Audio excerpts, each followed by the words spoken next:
नमस्कार दोस्तों, हमारे चैनल में आपका तहे दिल से स्वागत है।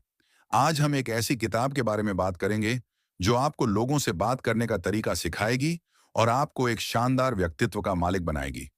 यह किताब है how to talk to anyone, जिसे लायल लॉन्ड्स ने लिखा है। इस पुस्तक में दिए गए सभी तरीके साधारण लोगों के जीवन से जुड़े हैं, जिसके कारण आपको उन्हें व्यवहारिक रूप से अपनाने में आसानी होगी। तो चलिए शुरू करते हैं एक नए सफर पर। दुनिया में दो तरह के लोग होते हैं। एक वो जो कहीं जाते हैं और कहते हैं, देखो मैं आ गया। और दूसरे वो जिनके आने पर लोग कहते हैं, देखो वो आ गया। हम सब चाहते हैं कि हम दूसरे प्रकार के लोगों में से हों, है ना? लेकिन क्या कारण है कि ज्यादातर लोग जीवन भर अपनी पहचान नहीं बना पाते, अपनी बात नहीं रख पाते या किसी को प्रभावित नहीं कर पाते? ज्यादातर लोग इसे अपनी किस्मत मानकर स्वीकार कर लेते हैं और जीवन भर किसी और के दिखाए रास्तों पर चलते रहते हैं। आपने अपने आसपास ऐसे लोगों को देखा होगा जो आपसे ज्यादा बुद्धिमान न होने के बावजूद अपनी जिंदगी में आपसे बेहतर कर रहे हैं। आप यह सोचने पर मजबूर हो जाते होंगे कि आखिर ऐसा क्या है जो उन्हें इतना सफल बनाता है। और सबसे जरूरी बात, क्या आप भी उस कला को सीख सकते हैं? जवाब है हाँ। उन सफल लोगों के पास लोगों के दिलों को जीतने की कला है। सफलता के शिखर पर ये लोग अकेले नहीं पहुंचे हैं। उन्होंने हर मोड़ पर लोगों को अपनी बातों से प्रभावित किया है और उनका विश्वास जीता है। और सबसे अच्छी बात यह है कि यह कला हर कोई सीख सकता है। हम अक्सर अपने आसपास ऐसे लोगों को देखते हैं जो बिना बोले ही अपनी बातें कह देते हैं। वो किस बात से सहमत हैं और किससे नहीं, इसके लिए उन्हें बोलने की जरूरत नहीं पड़ रही। वे अपनी आंखों और शरीर के हाव भाव से ही अपनी बातें लोगों के सामने रख देते हैं। एक बार लेखिका के कार्टूनिस्ट दोस्त रॉबर्ट, जो प्रसिद्ध पत्रिकाओं के लिए भावों से भरे कार्टून बनाते हैं, एक क्लब जैसी जगह पर बैठे थे। वे वहां बैठे अनजान लोगों के चित्र बनाते थे और उन्हें भेंट करते थे। खास बात तो यह थी कि वह ऐसा करते समय उन लोगों को बताते भी नहीं थे। चित्र पूरा होने के बाद जब रॉबर्ट उन व्यक्तियों को उनका चित्र देते, तो अक्सर लोग हैरान होकर कहते, नहीं, इस तस्वीर में बनाया गया व्यक्ति मैं नहीं हूं। उसी क्षण उनके आसपास के लोग कहते, नहीं, यह तुम ही हो। ऐसा क्यों होता था? क्योंकि उस व्यक्ति ने हमेशा खुद को अलग दृष्टिकोण से देखा है। रॉबर्ट ने जब उन्हें कागज पर उतारा, तो उन व्यक्तियों को यह विश्वास नहीं हुआ कि वे लोगों के सामने ऐसे दिखते हैं। लेखिका ने जब रॉबर्ट से पूछा कि वो कैसे लोगों के अंदर छिपे उनके वास्तविक भावों को कागज पर उतार लेते हैं, तो उनका जवाब था, मैं बस उन्हें ध्यान से देखता हूं, इसके सिवा और कुछ भी नहीं। लेखिका की एक और मित्र हैं, कैरन। वो एक फर्नीचर डिजाइन कंपनी में एक अच्छे पद पर काम करती हैं। कैरन अपनी कंपनी की सबसे महत्वपूर्ण कर्मचारियों में से एक हैं और कंपनी में अपने साथी कर्मचारियों के बीच उनकी अच्छी पहचान है। लेकिन कैरन की एक शिकायत है कि जब वह अपनी कंपनी से बाहर कहीं होती है, तो वह खुद को बिल्कुल अकेला महसूस करती है। उसे समझ नहीं आ रहा था कि वह कैसे इस भीड़ में अपनी एक विशेष पहचान बनाए। आपको बता दें कि कैरन अकेली नहीं है जो ऐसा महसूस करती हैं, बल्कि आज ज्यादातर लोग इसी समस्या से जूझ रहे हैं। मगर क्या इसका कोई समाधान है? किस प्रकार हम सैकड़ों की भीड़ में अपना एक अलग स्थान बना सकते हैं? और कैसे हम अपनी सकारात्मक छाप अपने आसपास के लोगों पर छोड़ सकते हैं? हो सकता है यह काम आपको बाहर से देखने पर बेहद मुश्किल लगे, लेकिन यदि आप ठीक से देखेंगे तो पाएंगे कि यह काम हर व्यक्ति कर सकता है। उसे बस 9 बेहद जरूरी चीजों को ध्यान में रखना होगा। आपके पूरे व्यक्तित्व की शुरुआत आपकी मुस्कुराहट से होती है, लेकिन यह केवल एक तरह की नहीं होती। यह वास्तविक या झूठी, प्रभावित करने वाली या मजाक उड़ाने वाली भी हो सकती है। अपनी मुस्कुराहट को थोड़ा वक्त देकर अपने चेहरे पर लाएं। इससे सामने वाले को यकीन होगा कि आपकी मुस्कुराहट का क्या अर्थ है। जल्दबाजी में आई मुस्कुराहट आपके धैर्य में कमी को दिखाती है। जब भी आप किसी से बात करें, तो उससे नजरें मिलाकर बात करें। इससे उस व्यक्ति को यह एहसास होगा कि आप उसकी बातों में दिलचस्पी ले रहे हैं। नजरें मिलाने से आपकी बात ज्यादा प्रभावी होती है। आपके खड़ीडीडीए होने और चलने का तरीका भी आपके बारे में बहुत कुछ बताता है। हमेशा सीधे खड़ीडियारे रहें और अपने सिर को आत्मविश्वास से सीधा रखें। जब भी आप किसी दरवाजे के पास से गुजरें, तो सोचें कि आपके सिर के ऊपर एक पेड़ रखा है जो आपको ऊपर की ओर खींच रहा है। हर व्यक्ति के अंदर एक बच्चा होता है जो उन लोगों को करीब लाने की कोशिश करता है जो उन्हें सुरक्षित और खुश महसूस कराते हैं। किसी को प्रभावित करने के लिए उनके अंदर के बच्चे को खुश करें। जब भी आप किसी नए व्यक्ति से मिलें, तो अपने मन में यह मानकर चलें कि वह व्यक्ति आपका एक पुराना दोस्त है। इससे आपके अंदर की सारी घबराहट दूर हो जाएगी।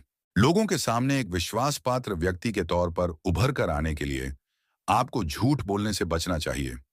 सच बोलते समय भी ऐसी हरकतें करने से बचें जिससे आपको झूठा समझा जा सके। लोगों के हाव भाव को पहचानना सीखें। देखें कि क्या लोग आपकी बात सुनकर मुस्कुरा रहे हैं या नहीं। यदि आपको लगे कि आपकी बातें उन्हें पसंद नहीं आ रही, तो तुरंत कुछ और बातें करें। किसी भी काम को करने से पहले उसे अपने दिमाग में अच्छे से सोचकर रखें। आप उस काम को कैसे करेंगे, इसे बार बार अपने दिमाग में दोहराएं। आपके पहले शब्द ही तय करते हैं कि सामने वाला व्यक्ति आपसे कितना और क्या बात करेगा। अपनी स्मॉल टॉक की शुरुआत किसी ऐसे विषय से करें जिसमें वह व्यक्ति रुचि दिखाए। ज्यादा फर्क इस बात से पड़ है कि आप अपनी बात कैसे कहते हैं।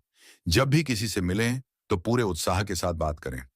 ऐसे कपड़े पहने जिससे लोग आपसे बात करने के लिए उत्सुक हों। जिस व्यक्ति को आप पसंद करते हैं उसे अपनी नजरों से विशेष आकर्षण का केंद्र बनाएं। अपनी बातों में दिलचस्प बातें जोड़ने, सामने वाले व्यक्ति की बातों को ध्यान से सुनें। अगर आपको उस विषय के बारे में जानकारी नहीं है तो उनसे सवाल पूछें। बातचीत को केवल अपने इर्द गिर्द न घूमने दें। सामने वाले व्यक्ति द्वारा की गई आखिरी बात को दोहराएं और उस पर बात करें। अपने जीवन के किसी खास पल के बारे में बताएं। एक सकारात्मक दृष्टिकोण रखें।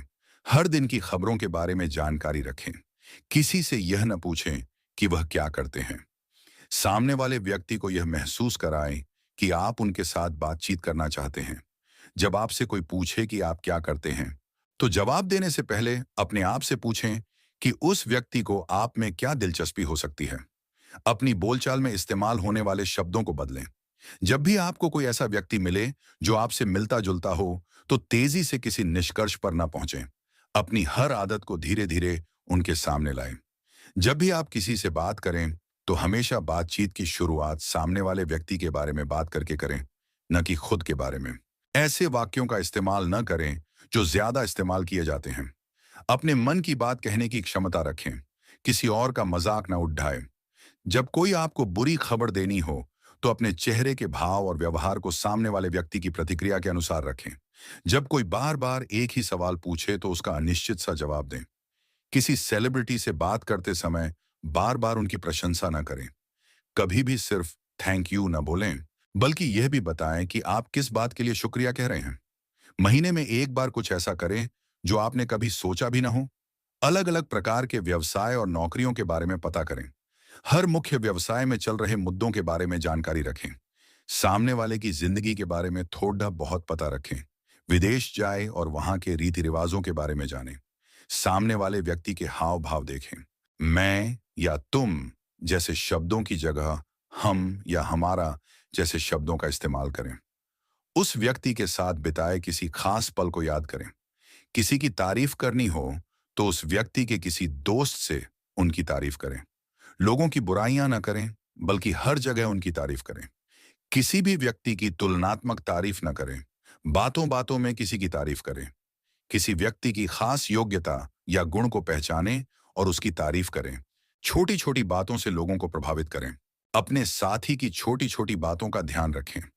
फोन पर हर बात को अलग तरीके से बोलें। जिसे आप प्यार करते हैं उसका नाम फोन पर बार बार दोहराएं। फोन करने वाले को पहले सामान्य तरीके से नमस्ते करें, फिर उत्साह भरी आवाज में बात करें। नियमित रूप से जिन्हें फोन करते हैं उनके घर या दफ्तर के लोगों की आवाज पहचानें। फोन के बाद सबसे पहले यह पूछें कि क्या यह बात करने का सही समय है। किसी भी व्यस्त व्यक्ति को फोन करने पर उनकी आवाज के पीछे से आने वाली आवाजों को पहचान कर उनसे पूछें कि क्या वे व्यस्त हैं। वॉइस मेल को हमेशा साधारण रखें। किसी को भी फोन करते समय 10 सेकंड का ऑडिशन दें। सेक्रेटरी से इस तरह बात करें कि वह आपको वीआईपी का दोस्त समझे। अपनी व्यावसायिक कॉल को रिकॉर्ड करें। हर समय खाते पीते न रहें। पार्टी के मुख्य द्वार पर रुककर पूरे कमरे में एक नजर डालें। इंतजार न करें कि कोई आपसे बात करे। अपनी बॉडी लैंग्वेज को ऐसा बनाएं कि लोगों को लगे कि आप बातचीत करना चाहते हैं। सामने वाले व्यक्ति को सुपरस्टार की तरह महसूस कराएं। छोटी छोटी बातों का ध्यान रखें। अपने ग्राहकों की शारीरिक हलचल को देखें। हर छोटी बात पर किसी को न टोकें। अधूरी बात को पूरी करने का मौका दें। मदद के लिए अपने इरादे पहले ही बता दें। खुले दिल से दूसरों की मदद स्वीकार करें। बिल चुकाते समय ऐसा न जताएं कि आप ऐसा कर रहे हैं। पार्टियों में लड़ाई झगड़ा न करें। डाइनिंग टेबल पर बहस न करें। कम समय के लिए मिलने वाले लोगों से बिजनेस की बातें न करें।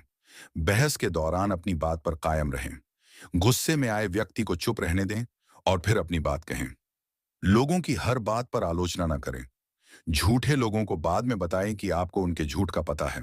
सरकारी व्यक्ति से काम निकलवाने के लिए उसकी तारीफ करें। लोगों को स्पेशल फील कराएं। एक बार जब मैंने एक सेमिनार में भाग लिया तो मैंने देखा कि एक महिला पूरे समय मेरी ओर देख रही थी। शुरू में मुझे लगा कि वह मेरी बातों में बहुत रुचि रखती है, लेकिन बाद में पता चला कि वह सिर्फ इसलिए मुझे देख रही थी क्योंकि उसे मेरे होठों को पढ़कर समझने में दिक्कत हो रही थी। यह अनुभव मुझे सिखाता है कि हमारी आंखें कितनी महत्वपूर्ण हैं। वे बिना बोले ही हमारी भावनाओं और विचारों को व्यक्त कर सकती हैं। किसी से भी बात करते समय हमें उसकी आंखों में देखना चाहिए। यह न केवल उसे सम्मान दिखाता है, बल्कि हमारी बातों को अधिक प्रभावशाली भी बनाता है। जब हम किसी से बात कर रहे होते हैं, तो हमारी आंखें वह जादुई अंग होती हैं जो सामने वाले व्यक्ति को बिना कोई शब्द कहे अपना मुरीद बना सकती है। मगर उसके लिए आपको इस जादुई अंग का उपयोग करना अच्छे से आना चाहिए। हमारी दूसरी जरूरी बात भी इन्हीं आंखों से ही जुड़ी हुई है। लेकिन आंखों के बारे में वह कौन सी खास बात है जो हमें जरूर जाननी चाहिए। एक बार लेखिका एक सेमिनार में भाषण दे रही थी, जहां सैकड़ों की भीड़ होने के बावजूद उनकी नजर बार बार एक ही महिला पर जा रही थी। आखिर उस महिला में ऐसा क्या खास था जिसके कारण लेखिका बार बार उसे ही देखे जा रही थी। दरअसल वह महिला पूरे सेमिनार के दौरान लेखिका को अपनी आंखों से निहार रही थी। इससे लेखिका को यह एहसास हुआ कि यह महिला उनके सेमिनार में काफी गहरी रुचि रखती है। इसी कारण सेमिनार के बाद लेखिका उस महिला से व्यक्तिगत रूप से मिलने गई और उनसे पूछा कि क्या वाकई में आपको मुझसे मिलना इतना पसंद आया। तब उस महिला ने जवाब दिया, दरअसल मुझे आपकी अधिकतर बातें बिल्कुल भी समझ में नहीं आई, क्योंकि आप हर वक्त इधर से उधर चल रही थी। इस कारण मुझे आपके होंठ पढ़कर शब्द बनाने में काफी परेशानी हो रही थी, जिसके कारण मुझे आपको बेहद ध्यान से देखना पड़ रहा था।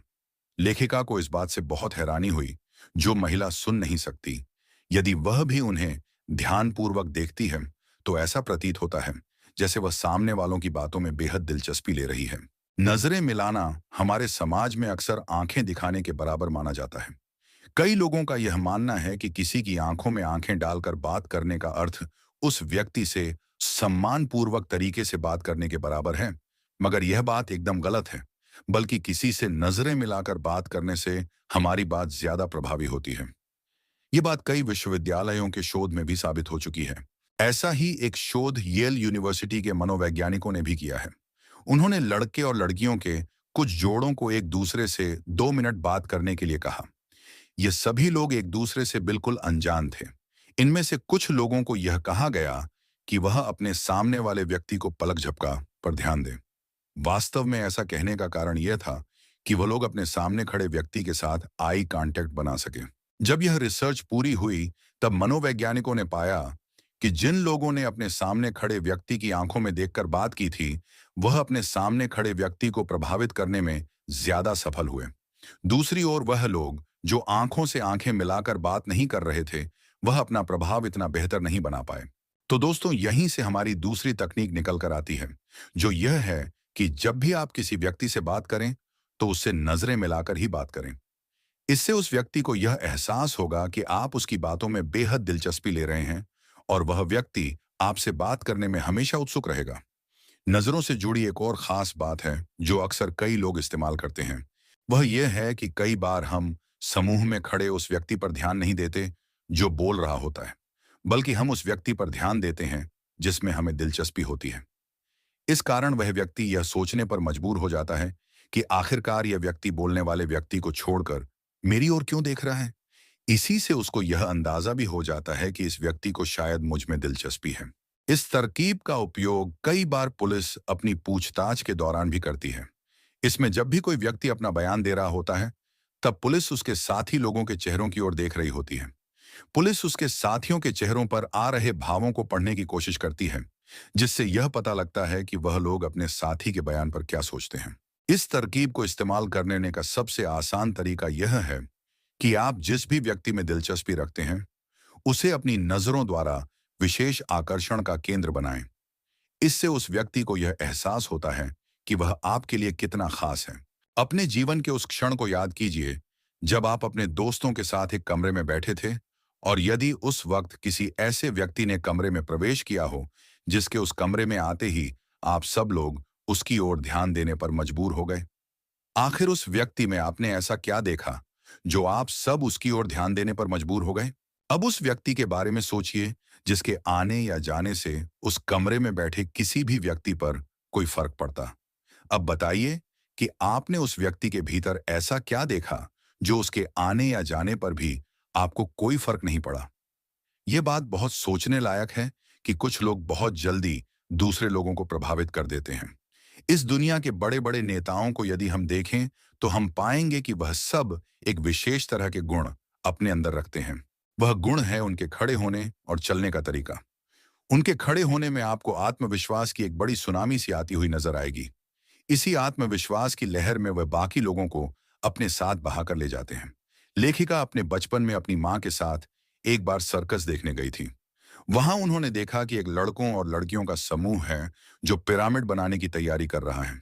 उसी क्षण लेखिका की मां ने लेखिका को बताया कि यह दुनिया का पहला ऐसा समूह है जो बिना किसी सुरक्षा जाली के पिरामिड बनाता है। लेखिका ने सर्कस के उन सभी खिलाड़ियों के भीतर एक बात समान पाई, और वह थी उनके चलने और खड़े होने का अंदाज। उन सभी खिलाड़ियों को अपने ऊपर पूरा भरोसा था और उनकी चाल में आत्मविश्वास की झलक भी साफ देखने को मिल रही थी। यहां से लेखिका को समझ आया कि जिस व्यक्ति से हम बात भी नहीं करते, उस व्यक्ति का चलना और खड़े होने का तरीका भी हमें उसके बारे में कितना कुछ बता देता है। अब बात आती है बचपन से, जब हमें यह सिखाया गया है कि सीधे खड़े रहना चाहिए, हमेशा सर को सीधा रखना चाहिए। लेकिन इसके बावजूद भी हम में से अधिकतर लोग अब तक इस बात को अपने जीवन में लागू नहीं कर पाए हैं। तो अब ऐसा क्या किया जाए जिससे हम इस बात को अपने दैनिक जीवन में लागू कर पाएं? इसके लिए आपको यह जानना बहुत जरूरी है कि सीधा खड़ा रहना और अपने सर को आत्मविश्वास से सीधा रखना एक आदत है, न कि हर बार ध्यान में रखकर किया जाने वाला एक काम। तो यहां हम आपको एक और महत्वपूर्ण सलाह देंगे जो आपके व्यक्तित्व को और प्रभावशाली बनाने में बहुत मददगार होगी। आत्मविश्वास से भरी इस चाल को पाने के लिए आप जब भी अपने घर के किसी भी दरवाजे के पास से गुजरे तो अपने दिमाग में ऐसा सोचिए कि इस दरवाजे पर आपके सर के थोड़ा ऊपर एक दांतों से पकड़ने का पैड रखा है। आपको इस पैड को अपने दांतों से पकड़ना है और ऐसा मानना है कि यह पैड आपको ऊपर की ओर खींच रहा है। इससे यह होगा कि आपको अपने सर को सीधा रखना आसान हो जाएगा और आपकी चाल में भी एक आत्मविश्वास की झलक दिखाई देने लगेगी। इस काम को आप कुछ दिनों तक जब भी किसी दरवाजे से गुजरे तो दोहराएं। कुछ ही दिनों के अंदर आप पाएंगे कि आप जब भी किसी कमरे में घुस तो अपने आप ही आपका सर सीधा होने लगेगा और आपके चलने के तरीके में भी एक सकारात्मक परिवर्तन नजर आएगा। क्या आपने कभी किसी बच्चे को देखा है जो अपने माता पिता के पास भागकर जाता है और उनके गले लग जाता है?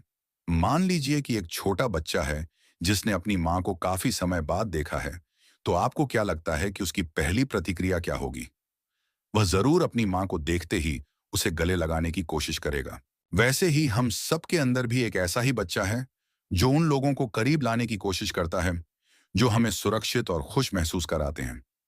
अगर आप किसी व्यक्ति को वास्तव में प्रभावित करना चाहते हैं तो उसके लिए सबसे अच्छा तरीका यह होगा कि आप उनके अंदर के बच्चे को पहचानें और उसे खुश करें। अगर उनके अंदर का बालक मन आपसे खुश होता है तो वह व्यक्ति आपको अवश्य ही स्वीकार करेगा।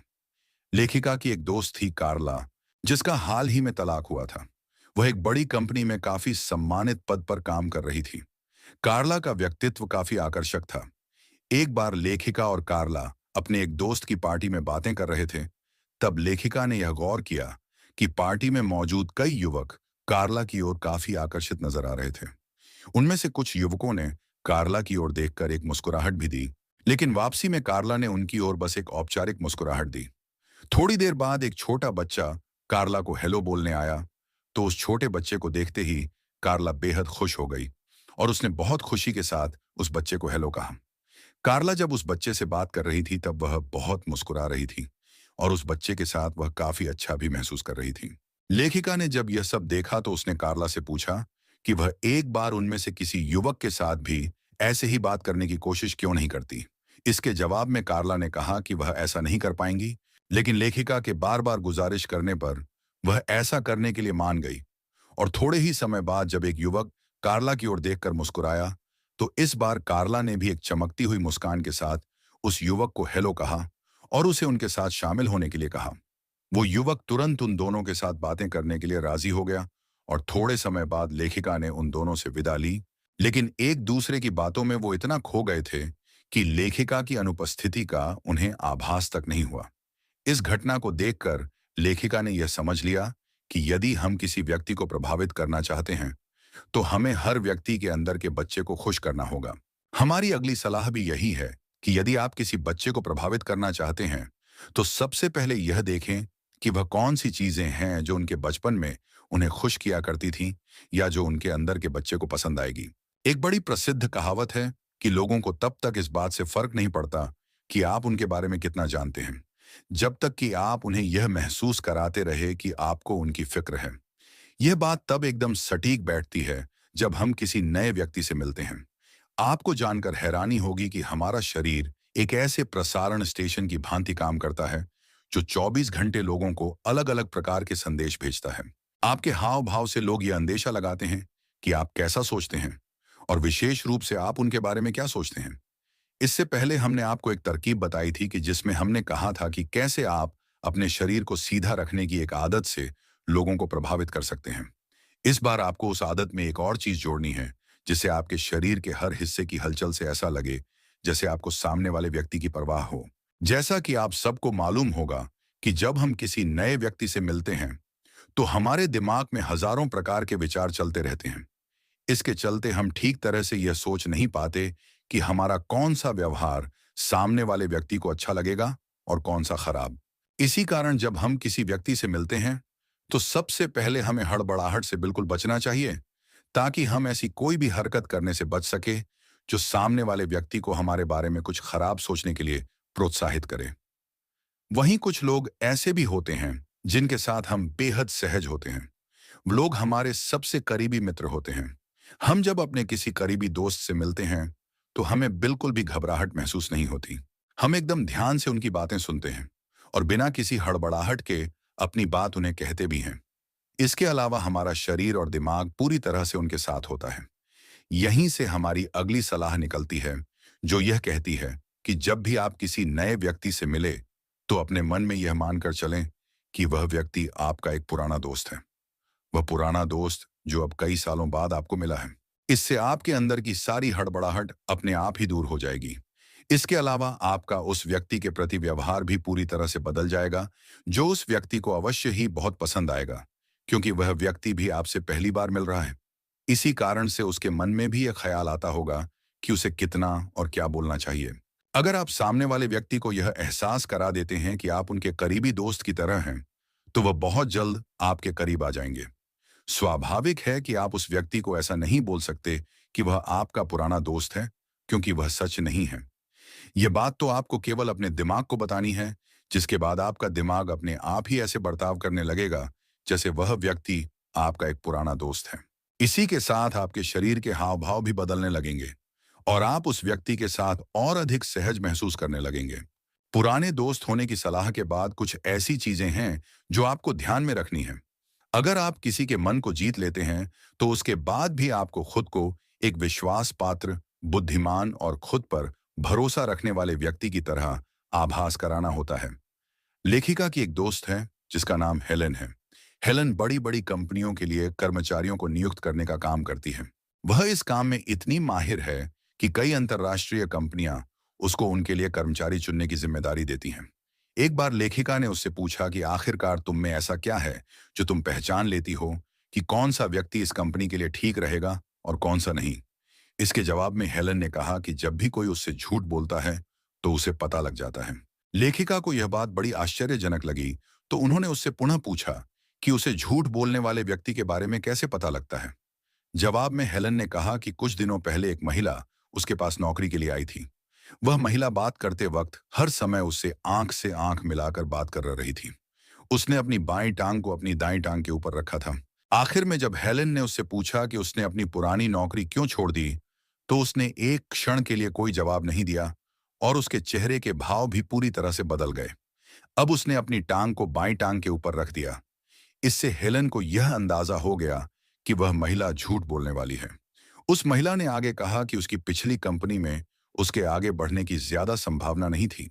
हेलेन ने उस महिला का झूठ पकड़ने के लिए उससे फिर से कुछ सामान्य सवाल पूछने शुरू कर दिए। सामान्य सवालों के शुरू होते ही महिला फिर से हेलेन के सामने सहज हो गई। थोड़ी देर बाद हेलेन ने दोबारा उस महिला से पूछा कि उन्हें ऐसा क्यों लगता है कि इस कंपनी के अंदर उन्हें और अधिक बेहतर अवसर मिलेंगे। अपनी पुरानी कंपनी की बात शुरू करते ही वह महिला एक बार फिर असहज हो गई और हेलेन से नजरें चुराने लगी। उसी से हेलेन को यह पता लग गया कि वह महिला उससे झूठ बोल रही है। बाद में हेलेन को पता लगा कि उस महिला की पुरानी कंपनी का बॉस काफी अकड़ू था और उसने एक छोटी सी बात के लिए उस महिला को नौकरी से निकाल दिया था। इससे हमें यह समझ आता है कि अक्सर जब हम लोगों से झूठ बोलते हैं तो उन्हें पता लग जाता है। हमारे हाव भाव अचानक बदलने लगते हैं, जिससे सामने वाले व्यक्ति को ऐसा आभास होने लगता है कि शायद यह व्यक्ति उनसे झूठ बोल रहा है। वहीं कई बार ऐसा भी होता है कि आप सच बोल रहे होते हैं, लेकिन आपके हाव भाव ऐसे होते हैं कि सामने वाले व्यक्ति को वह बात भी झूठी लगती है। अब हम जानेंगे कि हम कैसे ऐसी हरकतें करने से बच सकते हैं जिनसे हम सच बोलते समय एक झूठे व्यक्ति की तरह नजर ना आए।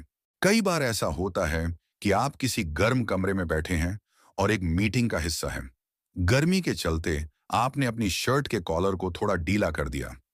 अब भले ही इस बात के पीछे कारण कमरे की गर्मी थी, लेकिन सामने वाले व्यक्ति को यह लगेगा कि शायद आप मीटिंग की किसी बात के कारण असहज महसूस कर रहे हैं। इसके अलावा कई बार ऐसा भी होता है कि किसी जगह पर अधिक धूल होने के कारण आप बार बार अपनी आंखें झपका रहे हैं। इसका कारण चाहे जो भी हो, ऐसा करने से भी सामने वाले व्यक्ति को ऐसा ही लगेगा कि शायद आप उनसे कुछ छुपा रहे हैं। इसके अलावा ऐसा भी होता है कि किसी से बात करते वक्त हमें चेहरे या नाक पर हल्की खुजली होने लगती है। स्वातौर पर हमारी प्रतिक्रिया होती है कि हम उस जगह को अपने हाथ से खुजाते हैं। सुनने में यह बेहद सामान्य सी बात लग सकती है, लेकिन जब आप किसी जरूरी मीटिंग का हिस्सा हो और उस वक्त आप ऐसा कुछ करते हैं, तो इससे शायद सामने वाले व्यक्ति को आपको नापसंद करने का एक मौका मिल सकता है। इसी बात से निकलती है हमारी अगली सलाह, जिसमें हम यह कहते हैं कि आप जब भी किसी व्यक्ति से बात करें, तो अनावश्यक रूप से अपने चेहरे या शरीर के किसी भी अंग को बार बार ना छुए, अपनी पलकें बार बार ना झपकाए और अपने पैरों को भी एक दूसरे पर बार बार ना चढ़ाए। सन 1900 के आसपास जर्मनी का एक घोड़ा, जिसका नाम हैंस था, दुनिया भर में अपनी बुद्धिमत्ता के लिए प्रसिद्ध हो रहा था। जब हैंस छोटा था, तब उसके मालिक ने उसे छोटे छोटे अंकों की गिनती करना सिखाया। सही जवाब देने के लिए हैंस अपने पांव से की आवाज करता था। उस सवाल का जितना जवाब होता था, वह उतनी बार अपने पैर से टप की आवाज करता।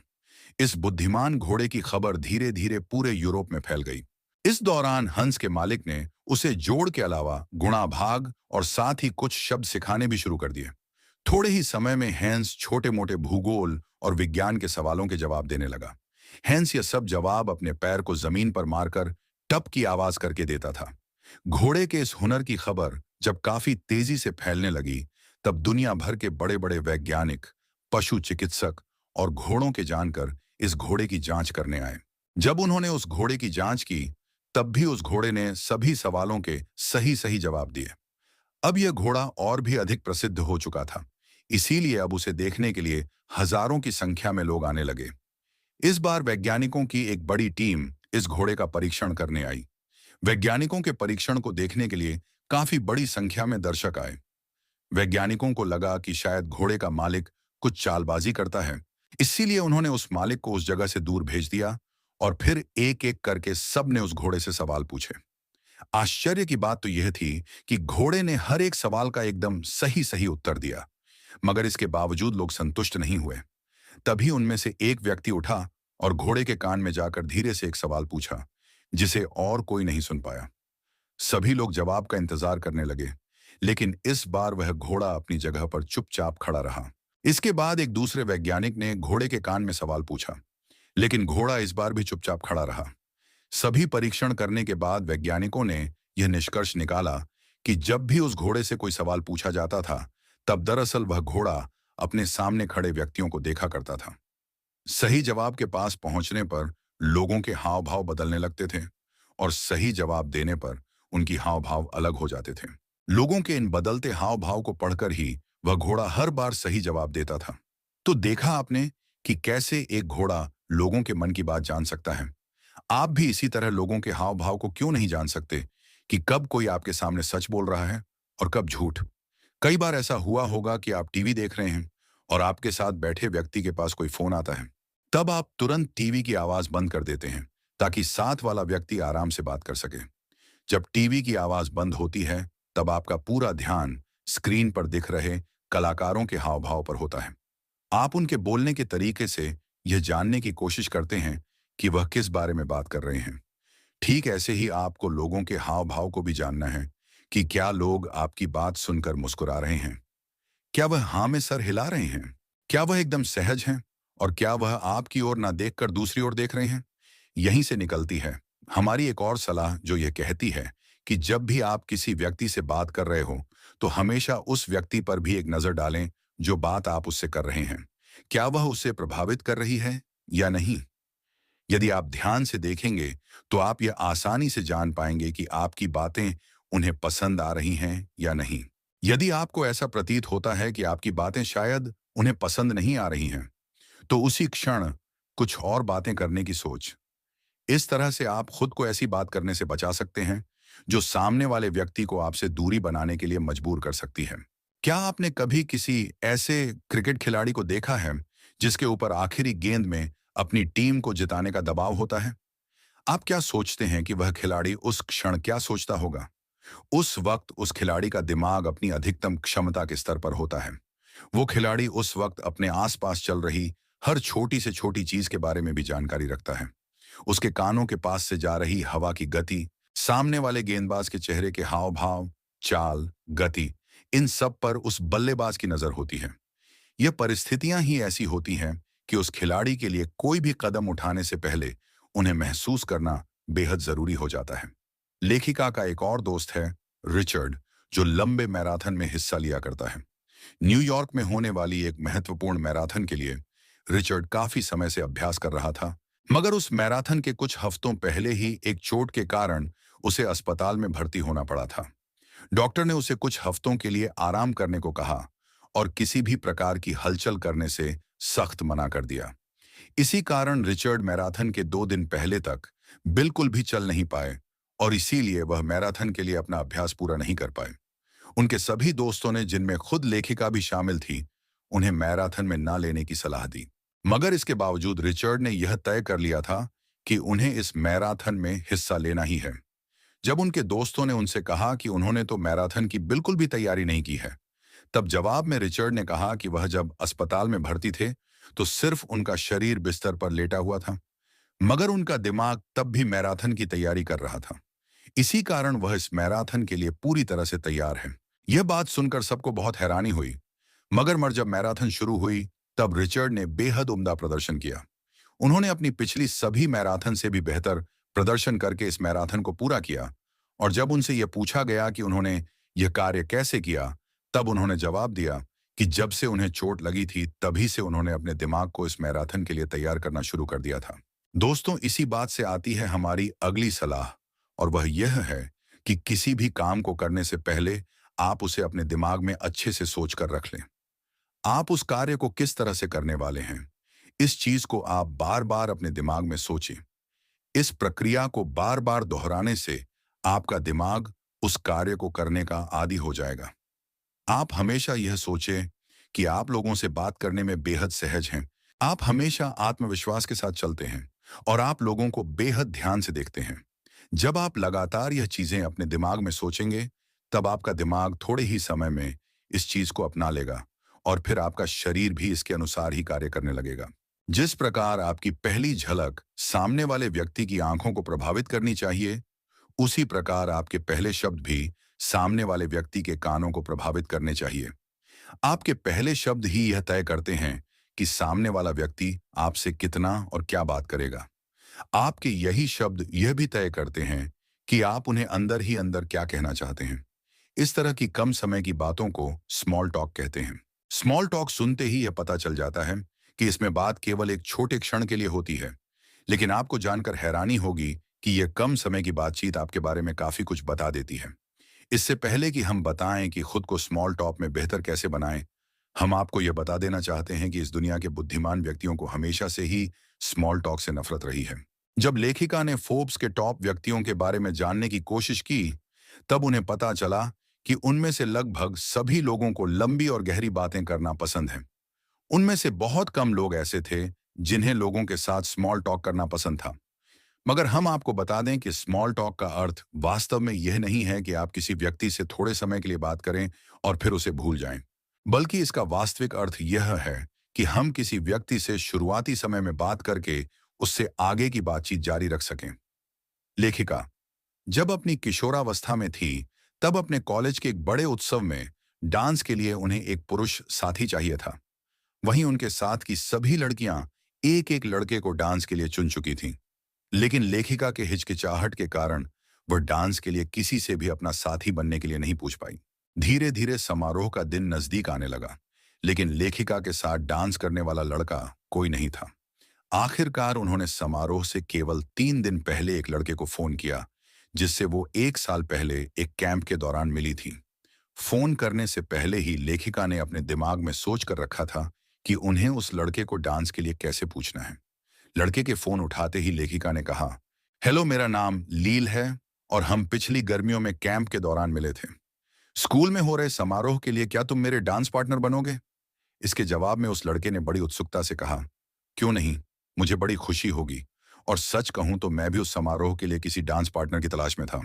उस लड़के ने आगे कहा कि वह लेखिका को शाम को होने वाले समारोह के लिए उनके घर लेने आएगा। इसके बाद उस लड़के ने अपना नाम डॉनी बताया। डॉनी के साथ लेखिका की मुलाकात काफी अच्छी रही। डॉनी एक बेहद समझदार लड़का निकला, जिसने लेखिका की छोटी छोटी बातों के बारे में पूरा ख्याल रखा। डॉनी दरअसल स्मॉल टॉक करने में काफी माहिर था। वह अपनी स्मॉल टॉक की तकनीकों से सामने वाले व्यक्ति को अपने साथ लंबा समय बिताने के लिए मजबूर कर देता था।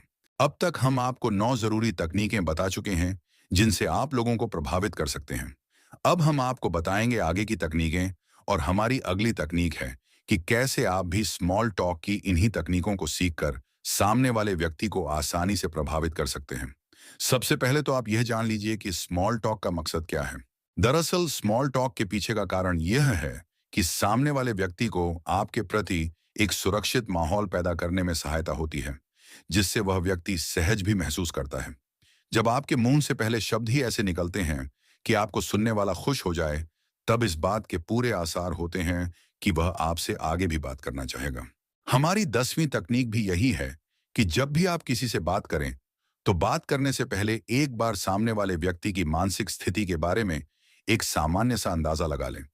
ऐसा करके आप अपनी स्मॉल टॉक की शुरुआत किसी ऐसे विषय से कर सकते हैं जिसमें वह काफी रुचि दिखाए। एक बार लेखिका एक कॉमेडियन के शो में गई। वहां उन्होंने देखा कि वह कॉमेडियन बेहद उत्साह के साथ अपने दर्शकों से खुल मिल रहा था और लोग भी उसे काफी पसंद कर रहे थे। लेखिका ने जब उसकी स्क्रिप्ट देखी, तो यह पाया कि उसकी स्क्रिप्ट काफी औसत थी।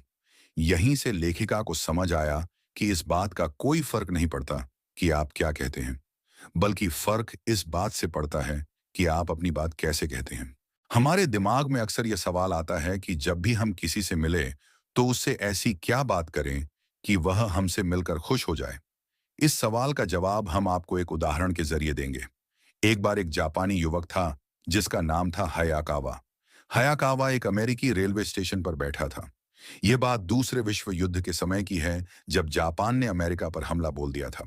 हयाकावा जिस प्लेटफॉर्म पर था, उसी प्लेटफॉर्म पर एक अमेरिक दंपति अपने बच्चों के साथ थे। वह दंपति और उनके बच्चे हयाकावा को जापानी होने के कारण संदेहास्पद नजरों से देख रहे थे। हयाकावा यह देखकर थोड़ा असहज तो हुआ, लेकिन उसने ठान लिया था कि वह इन लोगों से बात करके रहेगा। हयाकावा उस दंपति के पास गया और बोला, इस ठंड में बच्चों के साथ सफर करना कितना मुश्किल होता होगा ना। इसके जवाब में उन बच्चों के पिता ने केवल हाँ में अपनी गर्दन हिलाई। हयाकावा ने उनसे आगे पूछा कि आपके बच्चे अपनी उम्र के हिसाब से थोड़े बड़े और मजबूत नजर आ रहे हैं। यह सुनकर वह व्यक्ति थोड़ा मुस्कुराने लगा। हयाकावा ने थोड़ी देर और इस प्रकार की बातें जारी रखी।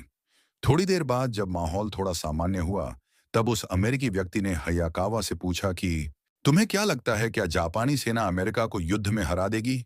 जवाब में हयाकावा ने कहा कि मुझे समझ नहीं आता कि जापानी सेना बिना किसी संसाधन के कैसे एक ताकतवर औद्योगिक राष्ट्र अमेरिका को हरा सकता है।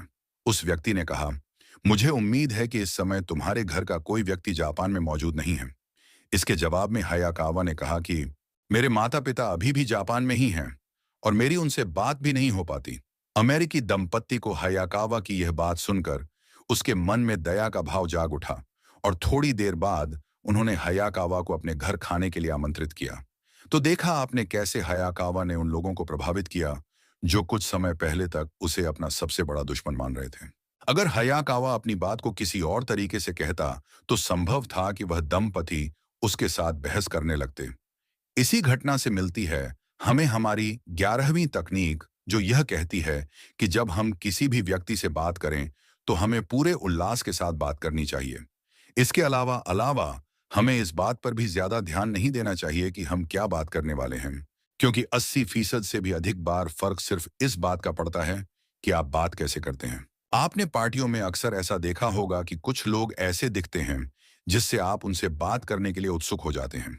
उन व्यक्तियों के पहनावे को लेकर आप उनसे सवाल किए बिना नहीं रह पाते। हमारी अगली तकनीक भी कुछ ऐसी ही है। इस तकनीक का नाम है वह क्या है।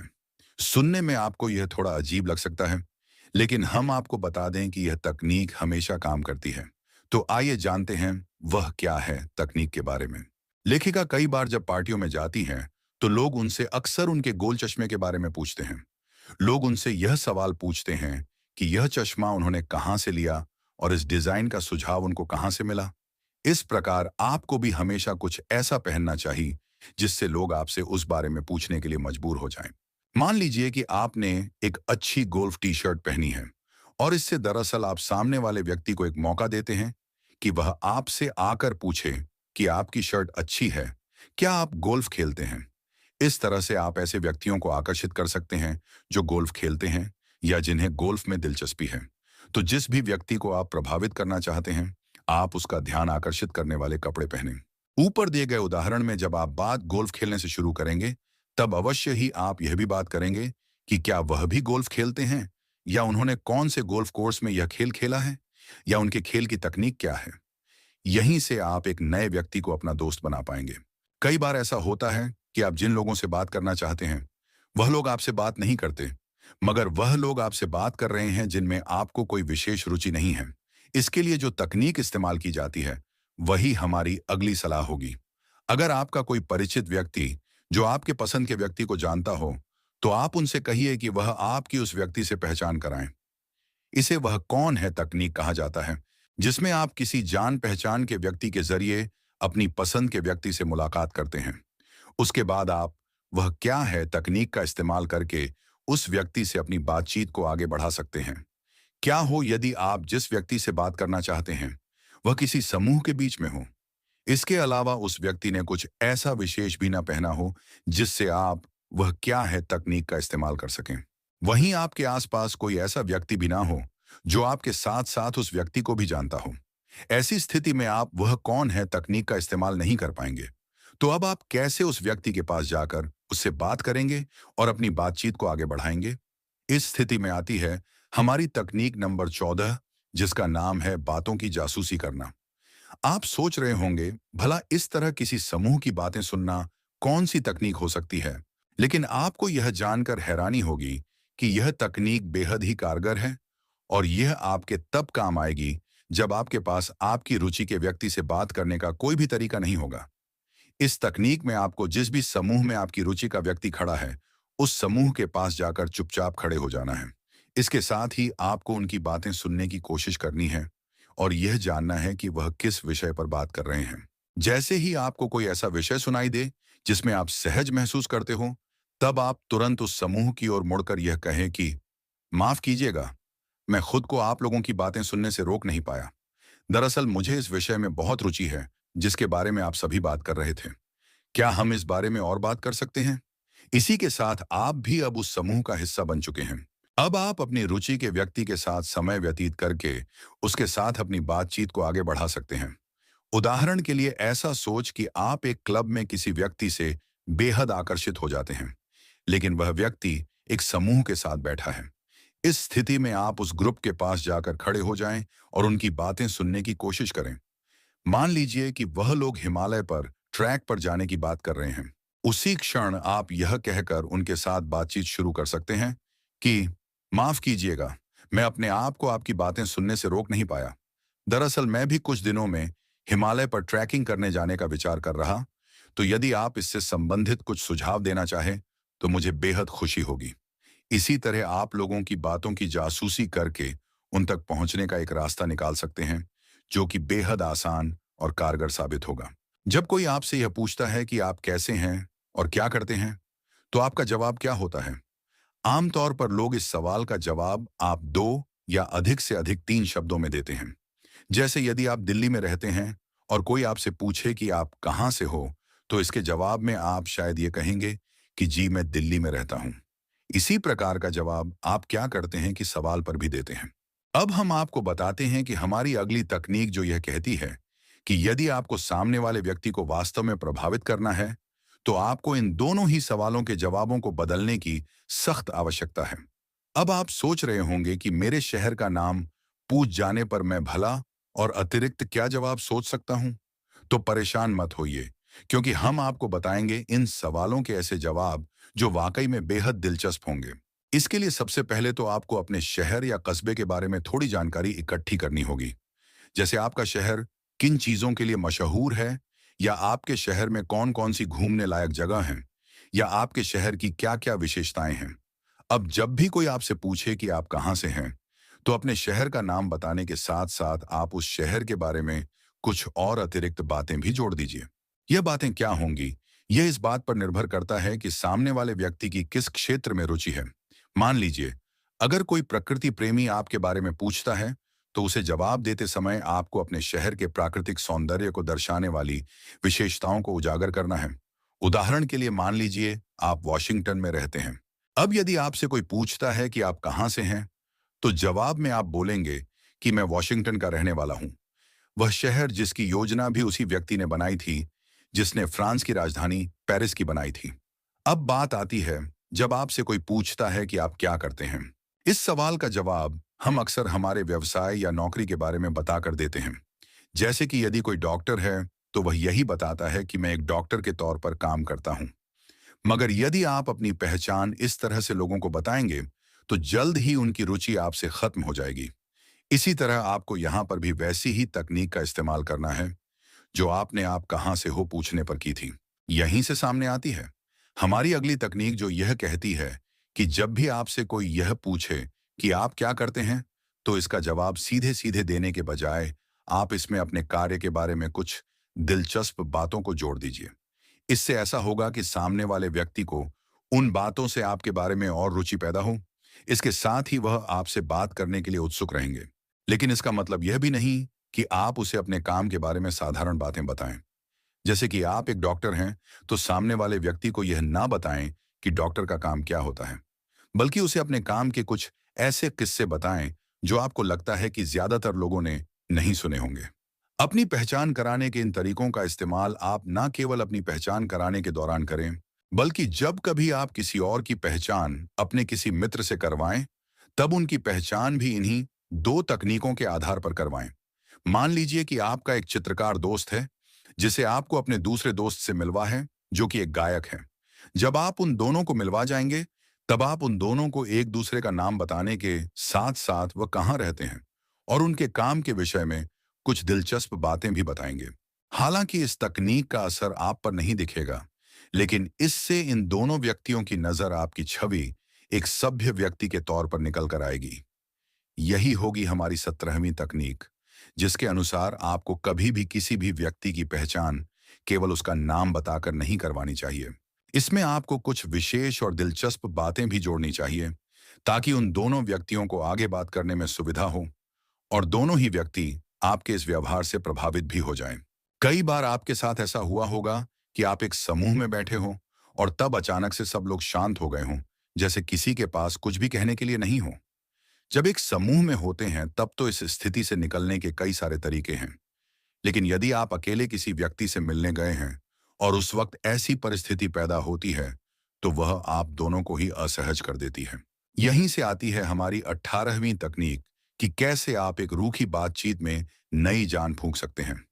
इस तकनीक में आपको ऐसा करना है कि आपको सामने वाले व्यक्ति की सभी बातों और शब्दों को एकदम ध्यान से सुनना है। इसके बाद यदि कोई विषय आपकी जान पहचान का हो, तब आप अपनी तरफ से भी उस विषय से जुड़ा अनुभव साझा कर सकते हैं। फिर भी मान लीजिए कि आपको उस विषय के बारे में कुछ भी नहीं पता, तब आप सामने वाले व्यक्ति से उस विषय के बारे में पूछें। इस तरह आप एक रुकी हुई बातचीत में नई जान फूंक सकते हैं। उदाहरण के तौर पर मान लीजिए कि यदि कोई आपसे कहता है कि उन्हें आइस हॉकी बेहद पसंद है। अब यदि आपको भी आइस हॉकी पसंद है, तो आप उनके साथ अपने अनुभव साझा कर सकते हैं। लेकिन यदि आपको आइस हॉकी के बारे में ज्यादा जानकारी नहीं है, तब आप उनसे आइस हॉकी के बारे में सवाल पूछकर बातचीत को आगे बढ़ा सकते हैं। अब सवाल यह पैदा होता है कि इस बातचीत को जारी कैसे रखा जाए। तो इसके लिए हमारी अगली तकनीक आपके काम आएगी, जो ये कहती है कि जब भी आप किसी व्यक्ति से बात करें, तो ऐसा सोचे कि कोई काल्पनिक स्पॉटलाइट आपके ऊपर है। और जब आप बोल रहे होंगे तब ये सोचिए कि यह स्पॉटलाइट आपके चेहरे पर है। और जब आपके सामने वाला व्यक्ति बोल रहा होगा तब सोचिए कि यह स्पॉटलाइट उसके चेहरे पर है। यदि स्पॉटलाइट आपके चेहरे पर अधिक समय तक रहती है, तो यह मानकर चलिए कि उसकी रोशनी में सामने वाले व्यक्ति को आपका कहा कोई भी शब्द समझ नहीं आने वाला। इसीलिए आपकी कोशिश यह होनी चाहिए कि यह स्पॉटलाइट आपके चेहरे पर कम रहे और सामने वाले व्यक्ति के चेहरे पर ज्यादा। यहाँ हमारे कहने का यह मतलब है कि जब भी आप किसी से बात करें, तो वह बातचीत केवल आपके इर्द गिर्द नहीं घूमनी चाहिए। इन सभी तकनीकों का इस्तेमाल करने के बावजूद हमें अब तक इस सवाल का जवाब नहीं मिला है कि हम किसी से बातचीत को आगे कैसे बढ़ाएं। आपको यह जानकर हैरानी होगी कि लगभग हर व्यक्ति को यह समस्या कभी ना कभी देखने को मिलती है। कई बार हमारी मानसिक स्थिति ऐसी नहीं होती कि हम उसी वक्त कोई नई बात निकालकर उस व्यक्ति को बताएं। ऐसी स्थिति में यह प्रयास बिल्कुल ना करें कि आपको कोई बात करनी जरूरी है। इसके बजाय आप यह जिम्मेदारी सामने वाले व्यक्ति को सौंप दीजिए। यही है हमारी 20वीं तकनीक, जो यह कहती है कि जब भी आप कोई नई बात ना सोच पा रहे हो, तो सामने वाले व्यक्ति द्वारा की गई आखिरी बात को दोहराएं और उसके बारे में उनसे कुछ बात करें। इस तरह से आप अपनी बातचीत को भी आगे जारी रख पाएंगे। आपके साथ कई बार ऐसा होता होगा कि आपके द्वारा बताई गई किसी बात को लोग आपसे बार बार सुनना चाहते हों, या आपको किसी व्यक्ति की बताई बात सुनने का दिल करता हो। यह एक बेहद शानदार तकनीक होती है, जिससे आप एक ही बात को दोबारा कहकर भी सामने वाले व्यक्ति को बेहद प्रभावित कर सकते हैं। इससे आपकी बातचीत का माहौल भी बेहद खुशनुमा बन सकता है। इस तकनीक का इस्तेमाल करने के लिए आपको अपनी कोई ऐसी पुरानी बात सामने वाले व्यक्ति से करनी होगी जिसमें आपके जीवन का कोई खास क्षण शामिल हो। कहने का मतलब यह है कि जब भी आप किसी से इस तरह की बात करें, तो एक बार ऐसा हुआ कहकर अपनी बात की शुरुआत करें और ऐसे ही अपनी बातचीत जारी रखें। ये चीजें ऐसी होती हैं कि सामने वाले का ध्यान बहुत जल्दी आकर्षित करती हैं। और यदि आपके पास वाकई में कोई दिलचस्प कहानी होती है जो आपके जीवन से जुड़ी है, तो अवश्य ही यह सामने वाले व्यक्ति को और अधिक प्रभावित करेगी। इससे आपकी बातचीत को एक नई सकारात्मकता दिशा मिलेगी। आपके पास अगर अपनी खुद की कोई कहानी या पुरानी बात ना हो, तो आप जिस समूह में बैठे हैं, उसमें से किसी व्यक्ति को उनके जीवन की कोई बात याद दिलाकर उस घटना पर बात करनी शुरू कर दें। इसके लिए आपको अपने मित्रों से जुड़ी सभी प्रकार की घटनाओं और कहानियों के बारे में पता होना चाहिए। इस तकनीक को इस्तेमाल करते समय आप इस बात का ध्यान रखें कि कहानी में बताने वाले व्यक्ति की प्रशंसा होनी चाहिए। कोई भी व्यक्ति एक ऐसी कहानी नहीं बताना चाहेगा जिसमें उसको कोई नुकसान हुआ हो।